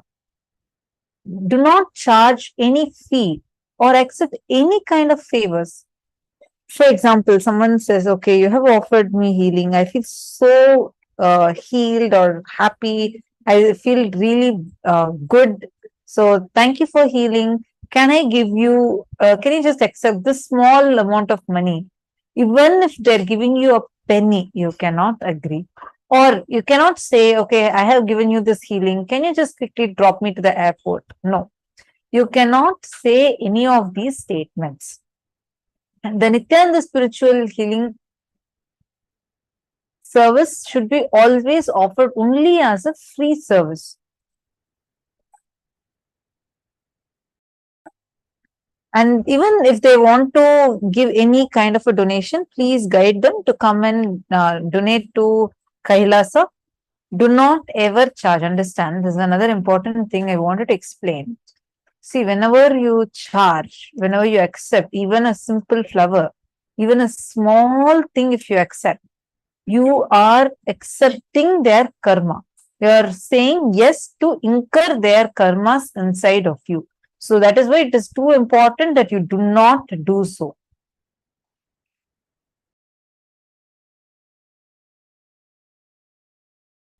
Please understand, when a person offers the gratitude back, they offer along with the karmas, they offer all the problems that they have in the body, everything they offer. So when you accept it, you are literally taking it. Instead of you redirect it, you are putting it at, letting them leave it at Swamiji's feet. That is why you should never accept any favor. And most importantly, more than that, you should never charge, because Swamiji has made this service completely free. Swamiji, it is Swamiji's gift to the humanity. So we are just the mere channels. So we do not have a right over this science. We do not have a right to claim exclusivity over what Swamiji has gifted as a free science to humanity. So even if they want to offer any kind of donation or anything, please redirect them to offer to Swamiji. And also,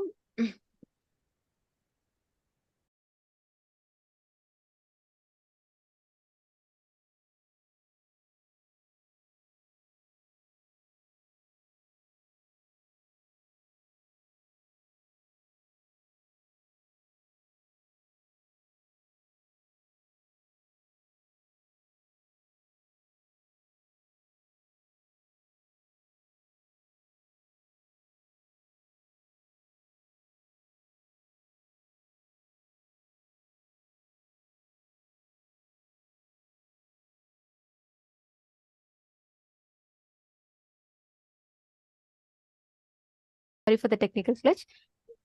Now, any one of you that are receiving healing, we encourage you all to visit your nearby Kailasa centers as much as possible, and you can offer the healing services to the people that come there. Anywhere you see people, let's say you're seeing someone suffering with some pain, some kind of a disease, just give them the signs of healing. Share with them. Sit, enrich them about the healing and offer healing to them. If you see your near and dear one, someone suffering with some pain, give them healing.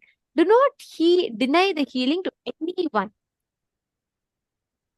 The healer's initiation is an opportunity to give others the great gift that we have received in our lives.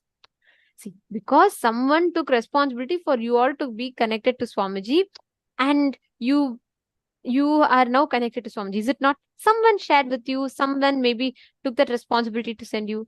Now, it is time that you take that responsibility to others. Because only if we take responsibility for everything that happens in our life, we'll start expanding. Understand You can stand up only if you feel responsible for people's spiritual upliftment. When you stand up with responsibility, you expand with the divine energy flows through you. And you will feel that overflowing compassion, because many people ask Swamiji, how can Swamiji be so compassionate? Where does so much of love flow in through Swamiji?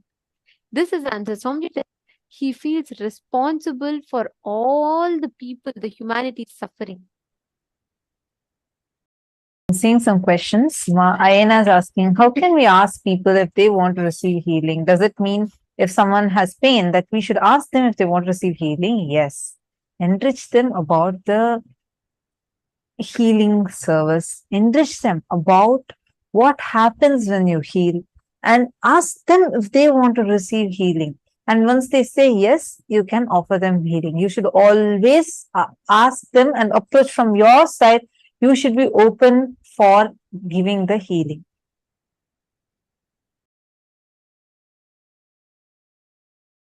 I am a yoga teacher and I charge for yoga.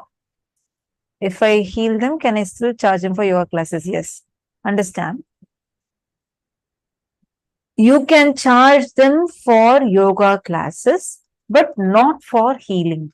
Understand? Even if you're a doctor, let us say you're a doctor, you are a certified doctor, you have your own clinic, you're treating your patients, and you want to offer this spiritual healing service to them. You should not charge, you should make it very clear to them that this is not any kind of a diagnosis, this is not a treatment, this is not part of your treatment, this is separate, and this is a spiritual healing service which is completely free, and I will not charge a penny or anything for it. If at all if at all you want to offer something, it should only be to the Sangha, but do not even ask them for it. Do not tell, okay, you got this healing, why don't you offer something to Swamiji? No. You cannot ask anyone for any kind of money, favor, based on you giving healing to them receiving healing.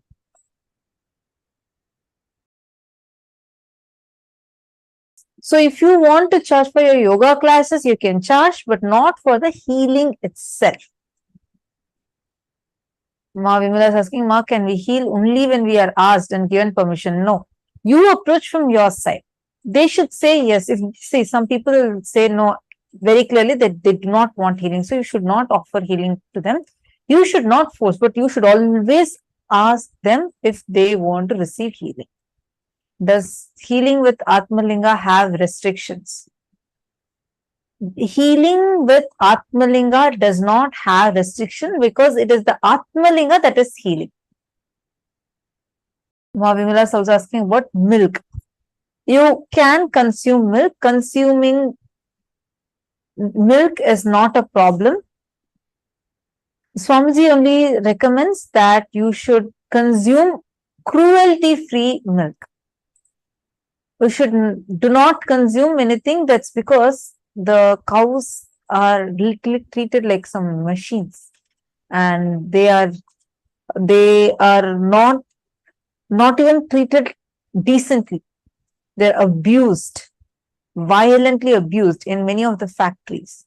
So they literally become milk giving machines and no more as cow. And they're treated right after. Actually, if you see, Swamiji had shared a documentary about this on his official Facebook page. You should watch it. It's called Cowspiracy. And in that, they clearly, Swamiji explained about how they literally treat the cows in the worst way. The calves don't even get the milk just so that they take the milk completely, and the calves are not given the milk from the cow. So it's a lot of deep violence, and Swamiji does not tolerate even 1% violence. So that is the reason it does. See, it is not having any spiritual, I mean, it's not that it's going to affect your initiation. It is more for this purpose, understanding how the healing, how this violence, it's more from the context of making sure that this violence is not entertained in any manner. And also, when you drink a milk that is coming from a source of violence, that suffering that has been endured by that animal also comes into you. So, Ma Vinita Nagaraj, do not worry. You're saying sorry for many questions. No problem. You can ask, and we appreciate your participation. And also it's fun whenever all of you ask questions. Please feel free to ask, even if you all think it's the most basic question you're asking 10 times, no problem. Ask your questions. And you're asking, okay, first and foremost thing, this healing is very different. See, power manifestation, at least you can say, okay, I need to still practice, then manifest. Healing is completely different. The moment you put your hands on that person, whoever you want to give healing to, we'll actually explain the steps. Automatically, the healing energy will start flowing through you. It'll immediately start flowing through you, and the person receives healing. You will also receive healing. The Nityananda spiritual healing technique is that it not only helps the person who is giving healing, whom you're giving healing to. You're giving someone healing. Let's say you're giving your friend healing. And it does not just help the person whom you're healing, but it also helps you. Because it is the cosmic energy is flowing through you, become an empty channel. Swamiji just floods into your being and flows through you. So for social reason, you can directly touch and heal only people of your gender. For the opposite gender, please use a healing stick provided to you during the healer's initiation, and this stick will be available in your nearby temples. And we're going to show you an image of how exactly the healing has to be done. We're also going to be sending you an ebook with these steps, so you don't have to worry. This information will be available in your email, as well as towards end of the day today, we are going to be announcing the gifts for today, and the link of the ebook will also be provided. So make sure to attend the full day and receive the gifts which will be provided towards end of the day. So you all can see here how exactly the healing is being done. If you notice, always the person who is giving healing is either standing on the sides or behind. You should never stand in front of the person to whom you are healing. And second thing you need to ensure is Swamiji's photograph has to always be there.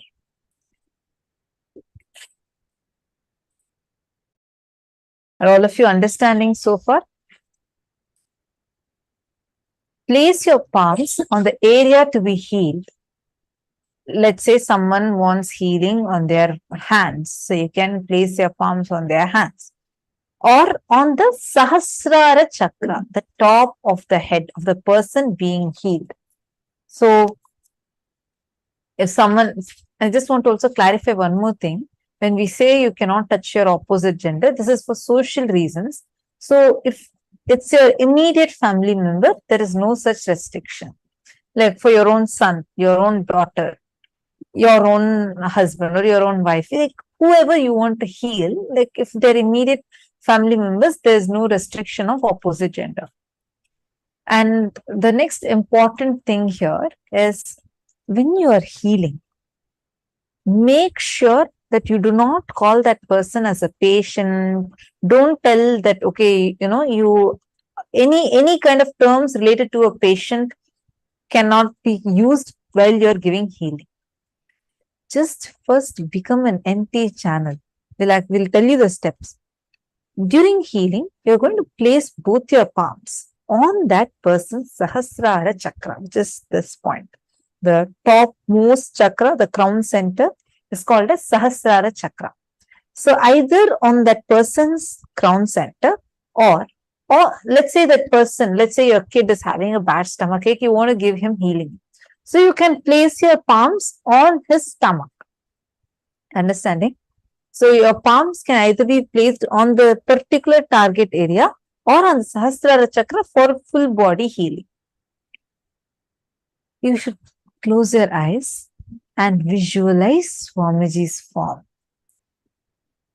and just connect with Swamiji. Just visualize Swamiji's face. Bring your awareness to the Ananda Gandha. This is the Ananda Gandha, which is below the heart center and above the navel center. This region is called as the Ananda Gandha. So bring your awareness to the Ananda Gandha chakra.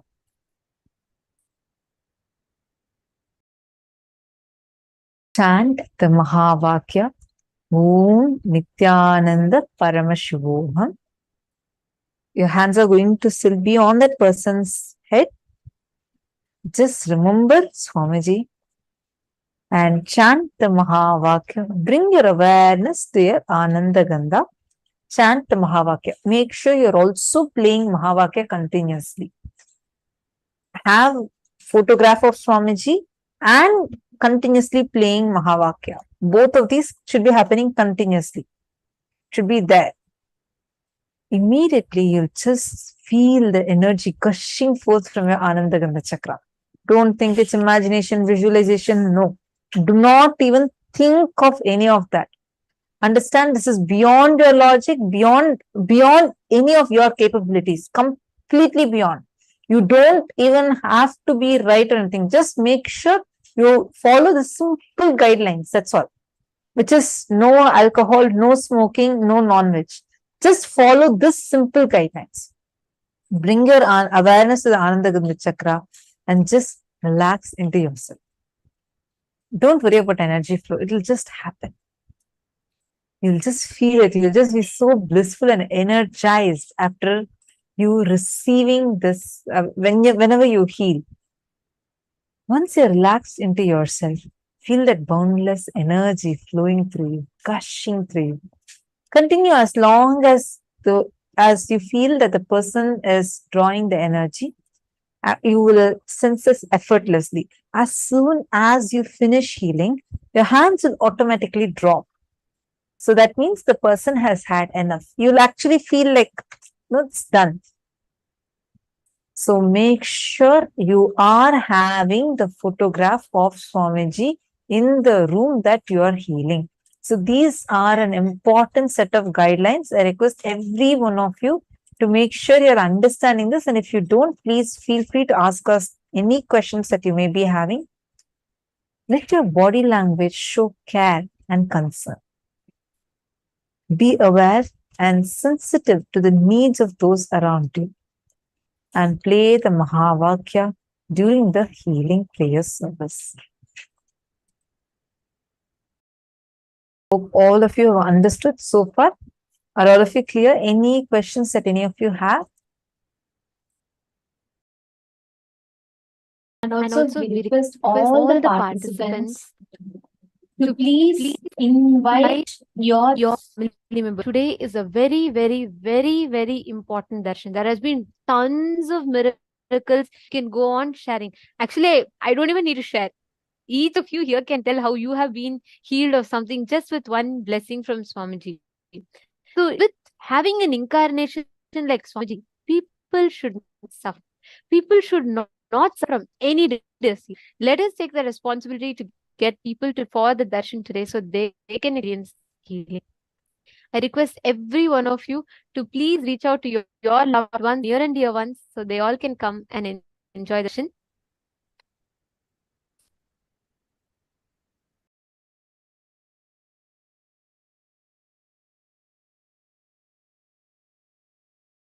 Yes.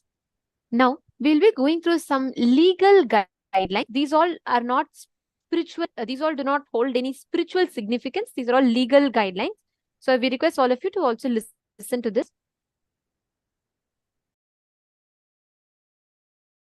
First thing, do not make any guarantees, warranties, or representations regarding the outcome of Nityananda spiritual healing process, and specifically, do not claim process in any way diagnoses, treats, heals, cures, or prevents any disease, illness, injury, or physical or mental condition.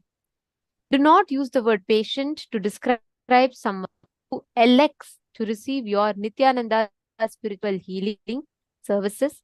If you are a licensed physician or other licensed healthcare practitioner, advise everyone to whom you are providing Nityananda spiritual healing services that such services do not constitute diagnosis, care, or treatment, or the practice of medicine or any other health care. The Nityananda spiritual healing does not involve the diagnosis or treatment of any medical psychological conditions. You're not going to call a person who receives healing for you a patient. You're not going to term them as your patient. And this does not involve any physical intervention or manipulation of the human body. Listen to this very carefully. Nityananda spiritual healing service in no way involves any kind of a physical mutation, change, any intervention in the body. Any benefit from the healing that an individual experiences comes within himself or herself based on her body's ability to heal on its own. Please understand, and we request everyone to acknowledge that your participation in Nityananda spiritual healing program is on a voluntary basis, and do not charge or accept any fees or favors for Nityananda spiritual healing services that you may provide to others. Can I please request everyone to acknowledge this? I'm projecting that as well. So I request each of you to please type this out in the chat.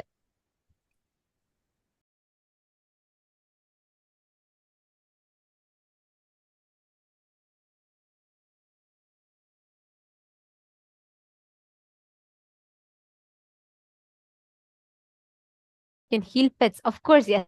Can heal even your laptops, inanimate objects. So pets, yes.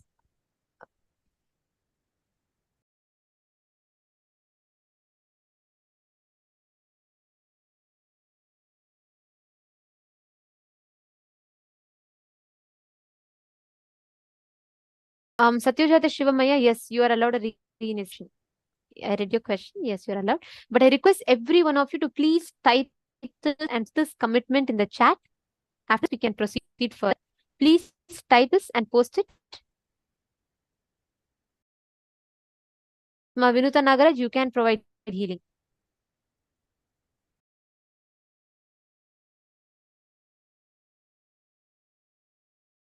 Okay. Pure. I see many of you have posted and acknowledged. Thank you. Now, the next important guideline is do not provide Nityananda spiritual healing services if you are suffering from any mental or psychological disorders and you're taking medication for it, but provide the healing to us. If you become aware that an individual who has requested Nityananda spiritual healing services appear to suffer from a mental disorder, do not provide heal to them. Please recommend that he or she seek attention from an appropriate licensed care practitioner or mental health care provider. These are all for legal purpose. So please make sure we are following it, and please make sure that you are checking your local country law. And if you are a licensed physician or licensed healthcare practitioner, do not engage or claim to engage in medical diagnosis, care, or treatment, or in the practice of any medicine or any other healthcare profession in conjunction any of your activities as a Nityananda spiritual healing practitioner. Understand, you cannot tell a patient, let's say you're a doctor and a patient comes, you cannot say, instead of this, as a substitute, I will give you Nityananda spiritual healing, or as a replacement, I will give you. Do not tell. You can definitely enrich about Nityananda spiritual healing service, but not as an equivalent or a substitute to the medical treatment. And yes, any other questions? If I accidentally eat soy product, chicken essence, do I apply re-initiation? Yes, yes. Yes, Manitya Dhanvantri Shaktini. Yes. And if I'm so happy, just the name, even whenever I call your name, it just gives me such a joy, because this name itself so powerful. So bless you that with the energy of Dhanvantri, the Lord of healing, you can heal people who are having skin problems, obesity. Yes.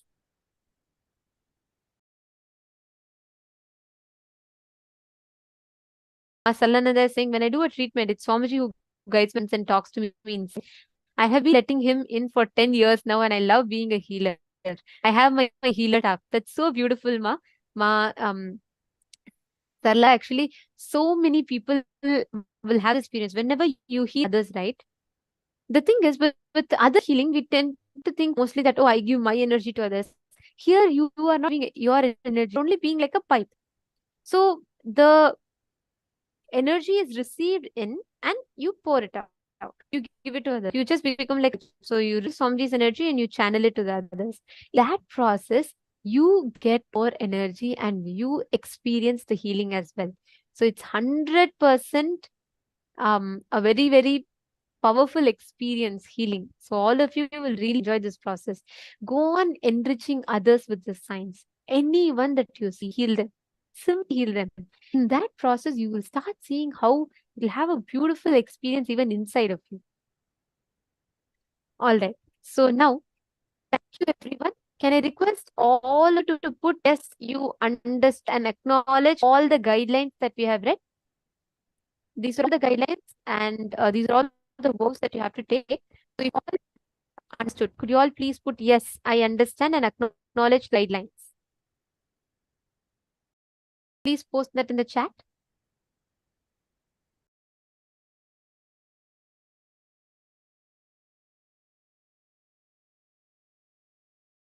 We'll give you a few minutes. Please post that in the chat.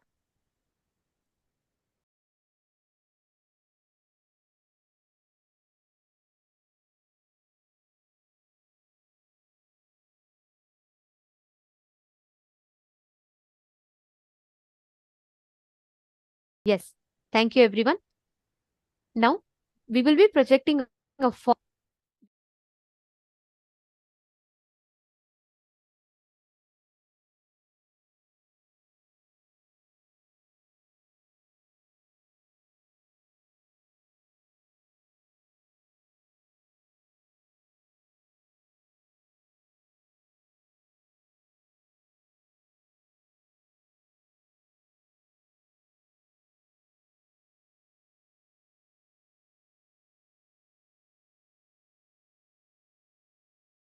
Just remember this one powerful cognition. This Mahavagya puts me in Samadhi. This is spiritual lullaby for Samadhi and Suprabhatam, wake up song for Paramashiva in me. For Paramashiva to manifest. With this one spiritual powerful cognition, chant this Mahavagya.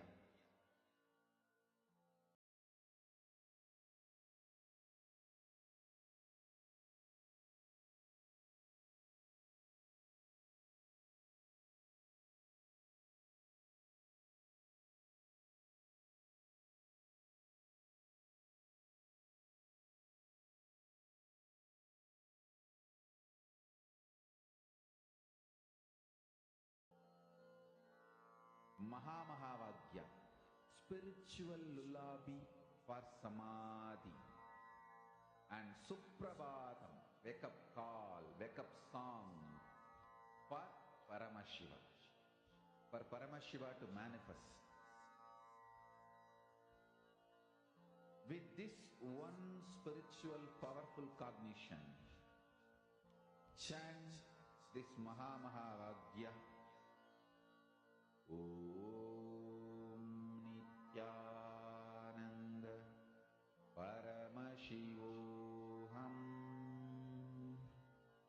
Om Nityananda Paramashivoham. Om Nityananda Paramashivoham. Om Nityananda Paramashivoham. Om Nityananda Paramashivoham.